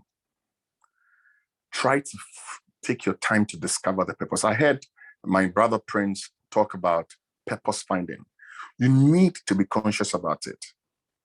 Because you see, if you are not conscious about finding your purpose before doing all the things you have to do, you will end up realizing that you have done certain things that you didn't really need to do. And I'll share my personal experience with you. As I sit here, I have a postgraduate in management studies. I have MBA. I have a master's in economic policy management. I have another master's in economics. I'm pursuing a PhD in economics. That is almost about 5. Today, if you ask me, I'll tell you, I didn't think I needed a postgraduate in management studies. I could have done away with the MBA. I think I should have just kept the economic policy management, the economics, and maybe pursuing a PhD now. But why? The problem is that I did not take my time to realize what my personality is, what kind of innate abilities I have, and then take time to develop them. It was when I was almost about 30 years that I realized that, honestly, my field is economics. Honestly. But all that time, as I have been trying to just do whatever that comes my way. So the danger in doing that is that you do a mess. But one of the things that when you discover your purpose, you realize that all the other things that looks interesting to you will come in line. All the other things. Now I'll give you an example. So if you're doing 9 courses, if I don't know much about, I'm not a tech. Kwame knows I'm not a tech person. I'm going to employ a lot of tech people, but I'm not a tech person. I don't even want to crack my brain on how to use the computer. I know how to use the computer. I don't want to know all the details. Prince knows that. So if you're going to be a hardware person, know that that's your strength, stick to it. If you want to be a software developer, stick to it. You want to be a networking person, stick to it.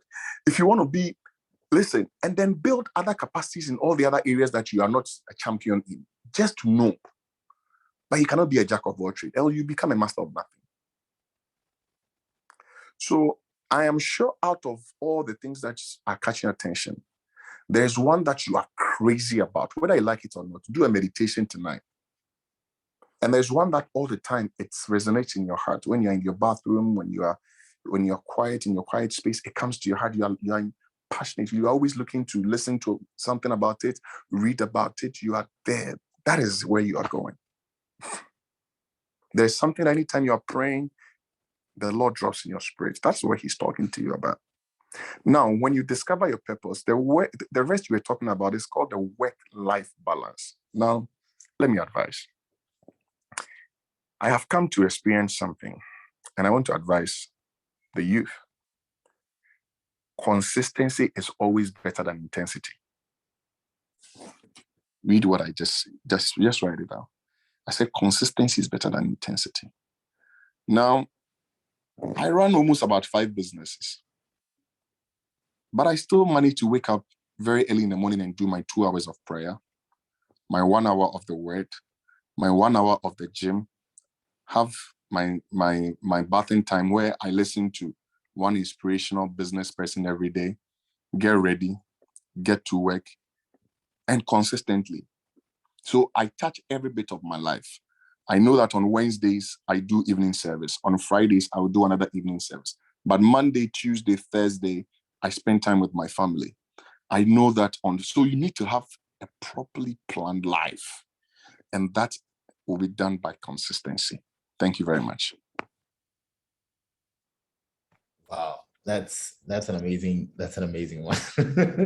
Yeah. Nuni, I hope your question has been Yes, it brought another question because my other question is, so I'm a tech person and I'm learning a lot of things. Like I have to know a lot of things because in Ghana, like tech people are supposed to know everything.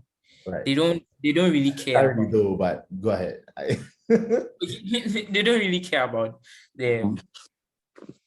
So my issue is that I've been thinking about national service. I've been thinking about national service a lot because people are saying that what you are learning in school is not the same as what you are going to experience the internship, the academic, this thing is messed up. So you can't even do internship to learn anything. Do you get me? So my question is, so when I get to national service, what's the advice you have for me as a fresh undergrad, tech undergrad, who has to know everything?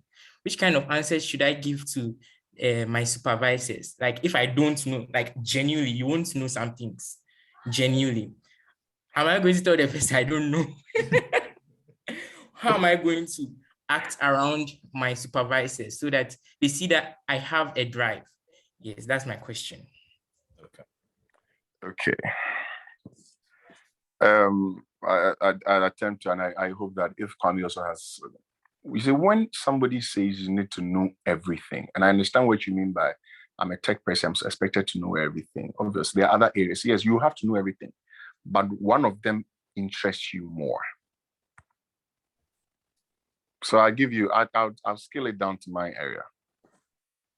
In the area of economics, you need to understand microeconomics. You need to understand macroeconomics. You need to understand labor economics. You need to understand economic growth. You need to understand everything. But I specialize in monetary economics. But when you ask me any other area of economics too, I'll explain to you perfectly without worry. But everybody knows, I've made it clear that when you give me an exams in macroeconomics, I'll pass. When you give me an micro, I'll pass. But I'll make it clear to you that this is where I'm going. I'm a monetary economics expert. This is what I'm doing. So that's what I mean by, let it be clear to you by now that this is where your specialty looks like. Because, and I'm coming back to the national service because it will drive the national service. You see, there are internships that you have to go and do. I know in tech, there are points that you want to go and do certain kind of internships.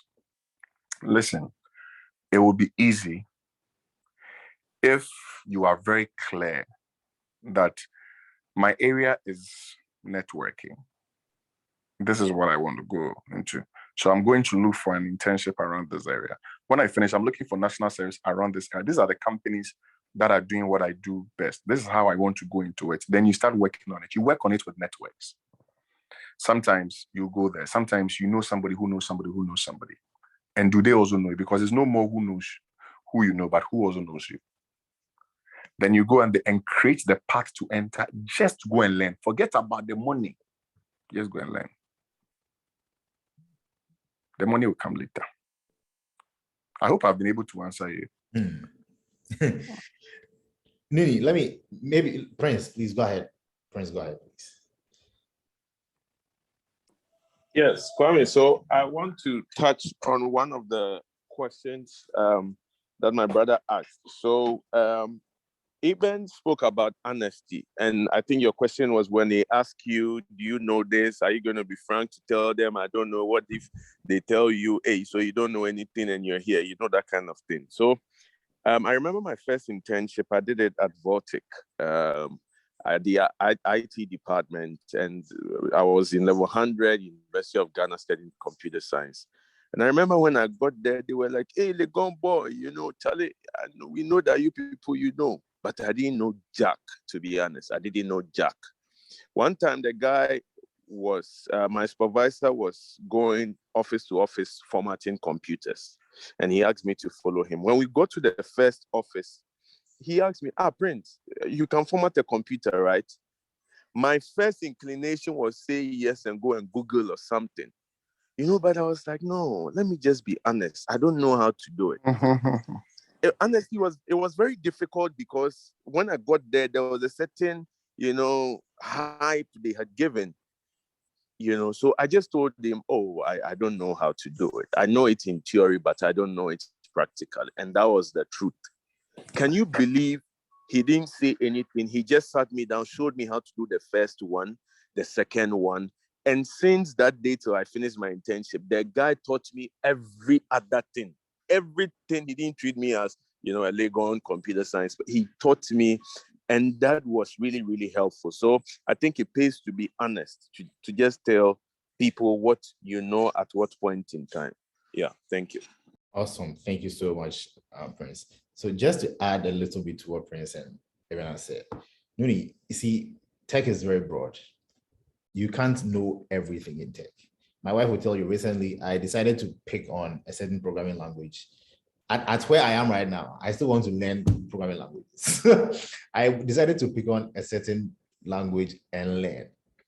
And I was doing it on Udacity. And I realized that the stress that it is putting on me, in addition to every other thing that I need to do, like it's not helping me. It's not making me productive. Instead of me being relaxed to learn, I feel stressed every time I sit down behind the machine to learn. So I stopped. I canceled the program and I stopped. When you are a tech person, people expect you to know everything, but you should let them know that I don't know everything, just so that they will stop for instance, if somebody brings you their phone to fix for them, because they think that because you're a tech person, you are supposed to know how to repair phones, and you are not a phone repairer. How can you repair the phone? Are you going to tell them that, okay, give me the phone, I'll fix it for you, when you have no idea about how to repair phones?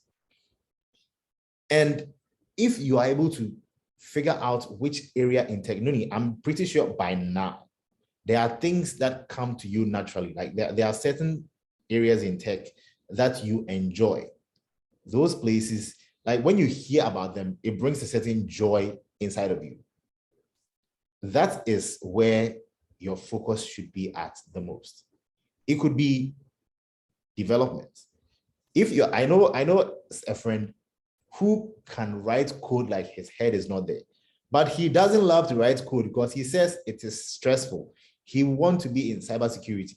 So he can write code, he can build crazy systems, but he wants to delve because cybersecurity, like it tickles his fancy. Anytime he sees things happening online, like he wants to be able to build something, stop some attack somewhere, and and he enjoys that. He wants to be able to make sure that he tightens systems, though he can build platforms. So there's a place inside of everything that you are learning. There's a space that jumps to you where you find a certain joy, you find a certain comfort. That is the place that you should focus on learning. So when you are leaving school, find places that would help you build on that side of you, because you can't be everything in tech. It's not even possible. I mean, I started off as a developer in my first job. I mean, I was developing. So there, I was the only technical person there. So I would strategize and build the thing and deploy the platform and get other people to manage it. It taught me a lot of things. But when I left that place and got into a different, I realized that, no, I can develop, but development is not really my passion. Like my passion is leading teams, coordinating, organizing, making sure that people are doing their best to make sure that the system would work. That's what took me from my first work to where I worked after. And then TV3 poached me, I went there, and I wasn't developing nothing. I wasn't a developer in TV3. I was leading a team of techies to develop things for TV3. So I would now be the design thinker. I would be the ideation person. I would ideate, sit with people, and we will build a thing, and I'll go and do the pitch because I understand the system that's being built. So I can now go and pitch in front of management. Not that I can't build, I can build things on my own, but I realized that I thrive better in a certain area in the tech space rather than just sitting and writing code. So Nuni, you need to figure that out, okay?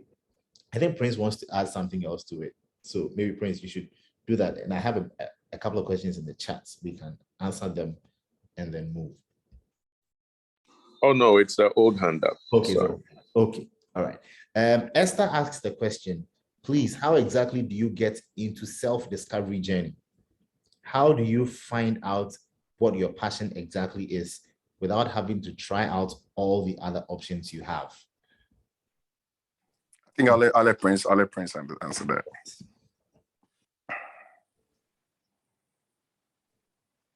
Prince, did you hear? Okay. On the the question of self-discovery, I think I would only share by experience, but let me just make it snappy. When I was in school, I understood quite early that if you want to understand or know the meaning or the purpose of the thing, you have to ask the manufacturer of the thing in the first place. Bible says, I think in Proverbs chapter 19, verse 21 or so, that many are the intents in a man's heart, but the purpose of God shall stand. And I understood it like, that means that I can be busy about life and do all so many good things, but by the close of the day, it is what God has purposed that will stand. So then why don't I begin the pursuit to discover what this purpose is about in the first place? Your question of self-discovery is a question of purpose, is a question of your passion, a question of your potential, who you are, your identity, and what your why in life, like Simon Sinek would ask it. So these things are deep questions. They are not things you think about in the marketplace or in the busy places of life. They are deep things. They are very, very serious things. So what I began doing was to be taking personal retreats. I pick my Bible, I pick my notepad, I pick my clothes, and I go and hide out somewhere, at a retreat grounds. On your tech campus, Legon campus, there are many places you can go and pray, just praying for that. So I think Eben mentioned it. We have to be extremely deliberate. It's like sometimes we are busy. Oh, what's my purpose? Like, what am I here for? Who am I? And we ask these questions casually without meaning, like truly meaning to know the answers thereof. So if we're very serious with these questions, then we want to take serious steps. And that includes going on the hideout. That includes, let's say, embarking on a certain fasting. I'm a spiritual guy. Most of us, I believe, I can go that direction, So on the journey of self-discovery, honestly, you can even pick a book, Rick Warren's Purpose-Driven Life book, and just journey along 40 days. I can bet you by the time you are through that book, I'm sure you would have something tangible. So in essence, what I'm saying is you won't just discover yourself by chance. It has to be, you have to take deliberate steps. And God is a faithful God. Once you're serious with it, you'll get some serious answers from him. Awesome. Thank you so much. That's my one thing. Thank you. I think you want to say something. No, I think I said it all so that we can be fast as well. So I'm sure Prince has also said it. Okay. So another question is, I would like to ask, looking at the future of Ghana, is it reasonable and advisable to actually invest, considering the fact that the country declines in development? And also talking of problems abounding in Ghana, I think the challenge is lack of sensitization and know-how in turning these problems into money-making avenues. An initiative to combat this sets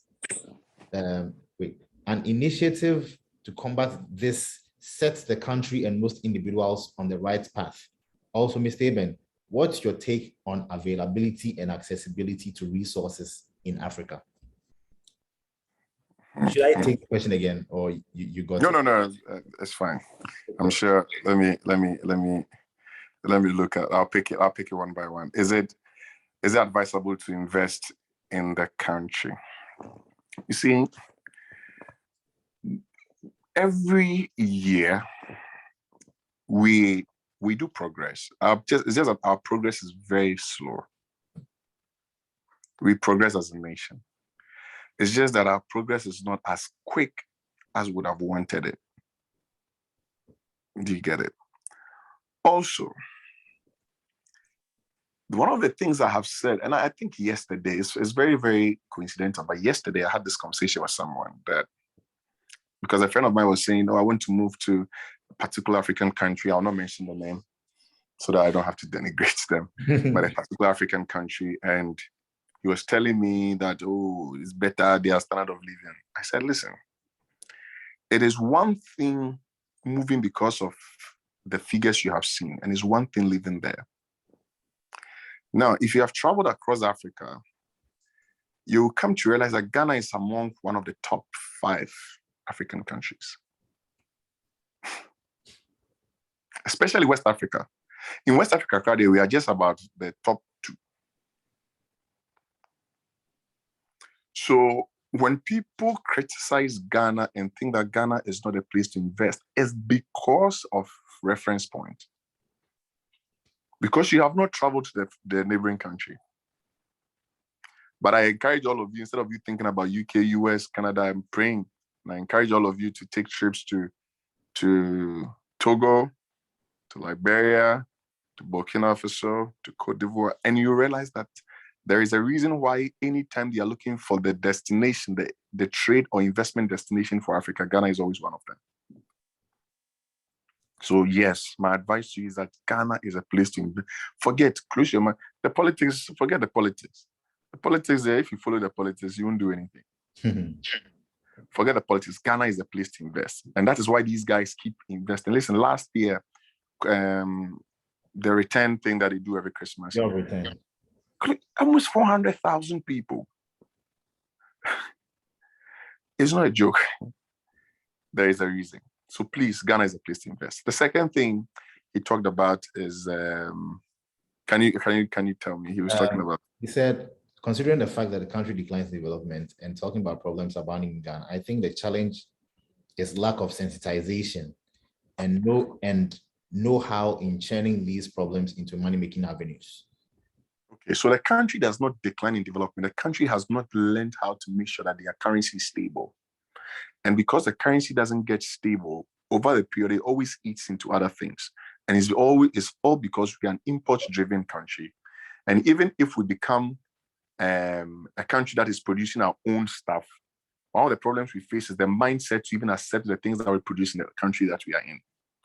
So the country is not declining in development. We are just finding it difficult to be able to stabilize our economy. And 2 is because, like I've said, corruption is on the increase in Ghana. And the corruption is on the increase in Ghana because and it's my opinion, and I pray one day, I pray that I'm able to lead this country and tell them the truth as it is, that our constitution is not helping. How we fund political parties make these guys corrupt. And they will continue to be corrupt. Because if I have to be, I asked one of my MP friends and I asked him, how much you need to become MP? You need about 2 million cedis. How much is your salary? So that one is there. So the country is not declining in development. Now, the issue about turning problems to solutions is not the responsibility of government. Forget about government. It's about you. I need you to come to that understanding that it's about you. It's more of you than anybody else. When Jack Ma or Cam or ZPay, Andrew came up with the problems, they were not dependent on government. They even started, for instance, ZPay started fintech before the fintech policy was even designed. So you do your thing. Government will just go to it. Once it is not infringing on anybody's right, or you are able to defend what you're doing, go ahead and come up with a development. What's the last question? He says, what is your take on availability and accessibility to resources in Africa? Resources in terms of, there are a lot of resources in Africa. Most of these resources are not even properly controlled by the state. So there's a lot of accessibility to it. They are available and they're accessible. I'll give you an example. When I used to have a concession in Sierra Leone and we used to go and mine, there was a place in Sierra Leone that we used to go. When you go there, you meet a lot of Chinese guys mining as well. But listen, there is no rules and regulations to the mining, even in Ghana. That they claim all these, and that's how Galamsey was started, because just anybody has access to the resources that exist in the country. Because there's less control. There are very, very few countries where there's, even Nigeria with a crude, that's crude as a resource. The control level is not top notch. So an individual can have a block. So the resources are there. When you talk about resources in terms of funding to be able to get these things in place. That is where the difficulty is, because that one is a different conversation. Funding is a different conversation in Africa. Yes, please. Can we go to the next question? Next question is, I really want to know how to fuse up medicine with the tech mindset. Is it possible? Momentarily, I really do not know this balance, but well, medicine is evolving and the time requirements and consumption frequency is high. I need to touch on this. So he wants to find how I'm sure so I'm guessing GJ, you are a medical student. God, you're a medical student, right? And so you want to find, but you love tech. So you want to see how you can merge medicine and tech. I'm Cleveland. Sorry. You know, I believe that when you find what is actually your strength, go for it. You can have knowledge. You see, there's a difference between applied knowledge is wisdom. Yeah. You can have knowledge about it, but you're not necessarily applying it.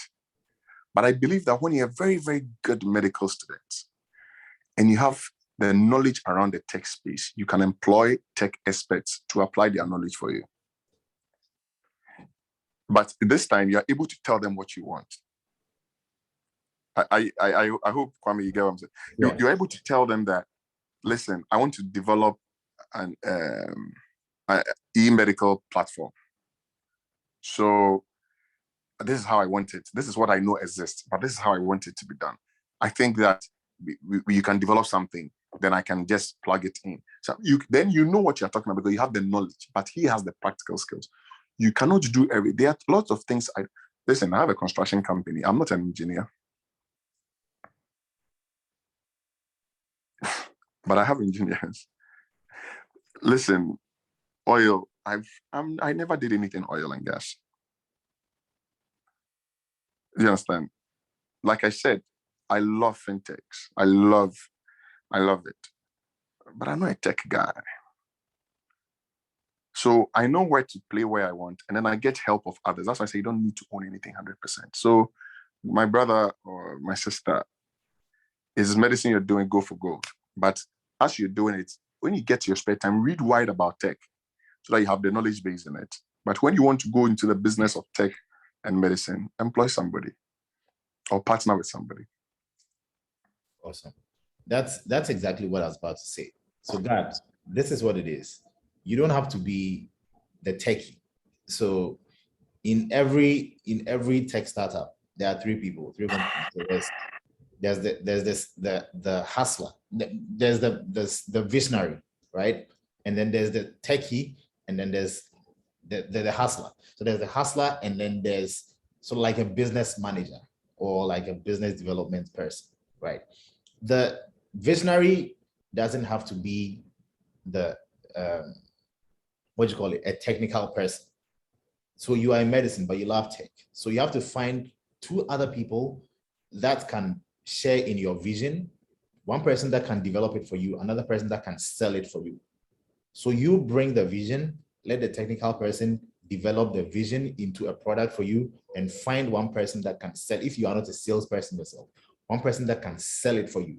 And that's how your business can thrive. And you would, I'm telling you, you would own a tech business as a medical student or as a medical person, and you will do amazing. Nobody would even think that you are not a techie, you don't even know anything about tech, okay?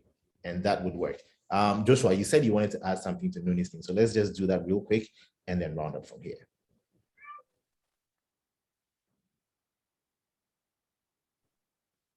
Joshua. Can you hear me now? Yes, we can hear you now. All right. So what I wanted to add to what Nunu was saying is I'm actually a computer science student, and then I'm my final year now, looking for a place to do my NSS. But one goal I set coming up from level 100 was I decided to, after every semester ends, I must have an internship with a company. So it doesn't matter where the company is, it can be remote, you can do it online. And right now, I think I've done about 5 internships now. And the main idea was, first of all, you should know what you want and then where you want to get to. Because the tech ecospace is very broad and there are so many things happening. So if it's artificial intelligence, if it's software engineering, if it's anything that you feel that you want to do, even if it's software engineering, we have aspects. If it's front end, if it's back end, you just know what you want to do, and then try pursuing it. Right now, there are so many rumors about NSS that people are not getting paid and all those kind of stuff. And I'm trying to look for a company where I can, get to work and gain more experience as an NSS personnel. And I saw that I think Daniel has posted 10 table. Yeah, I think just this Wednesday I had an interview with them, and then I'm just waiting for their confirmation. So it's just about you searching and then trying to know that it doesn't necessarily mean you have to know somebody in the company. Just I don't know, just pursue what you want to do, and then I think everything will be all right. Yeah, sure. Awesome. Thank you so much, Joshua. That's great. Nuni, so I mean, when you're about to leave school, I'm sure we would have conversations. So for all the Techstripped members on the various campuses, there's something I'm putting together for you guys with regards to national service or internships and stuff like that. So we would have conversations after that. So if you are not a member of any Techstripped club in your campus, or if there's none in your campus, find one closer to you. Currently, we are in Legon, UCC, and KNUST. So find one closer to you and join. And I'm sure the benefits that are about to flow on that side, you would get to benefit from that too. So like I was saying, next week, Saturday, God willing, we have another session with one of my mentors from the US. His name is Joseph Patton. He is a personal development expert, and he would be having a session with us on Saturday at 3 p.m. What it is this is a hybrid session. So we are having this at the American Corner at Abogba. Let me post the Google map in the chat so that if you want to come there, you can be able to come there, because we will take care of feeding when you come there. So if you can be able to show up, please show up there. It would be great. I want to see as many people as possible. I want to see your faces at that place.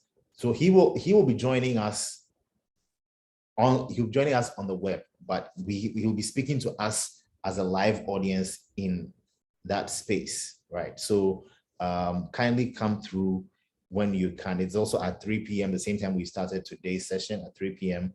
at the American Corner. I've posted a Google map. Joshua, you want to ask something?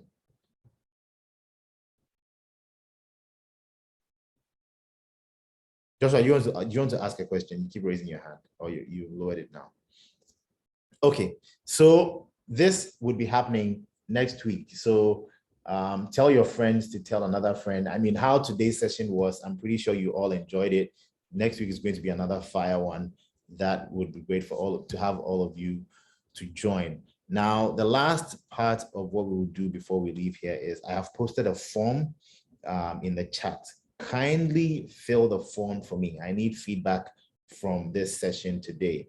Okay, kindly fill the form for me, and then we can be able to move on. But thank you so much, everybody. I'm grateful to Uncle Ben, I'm grateful to Prince, and I'm grateful to all of you that joined us today for today's session.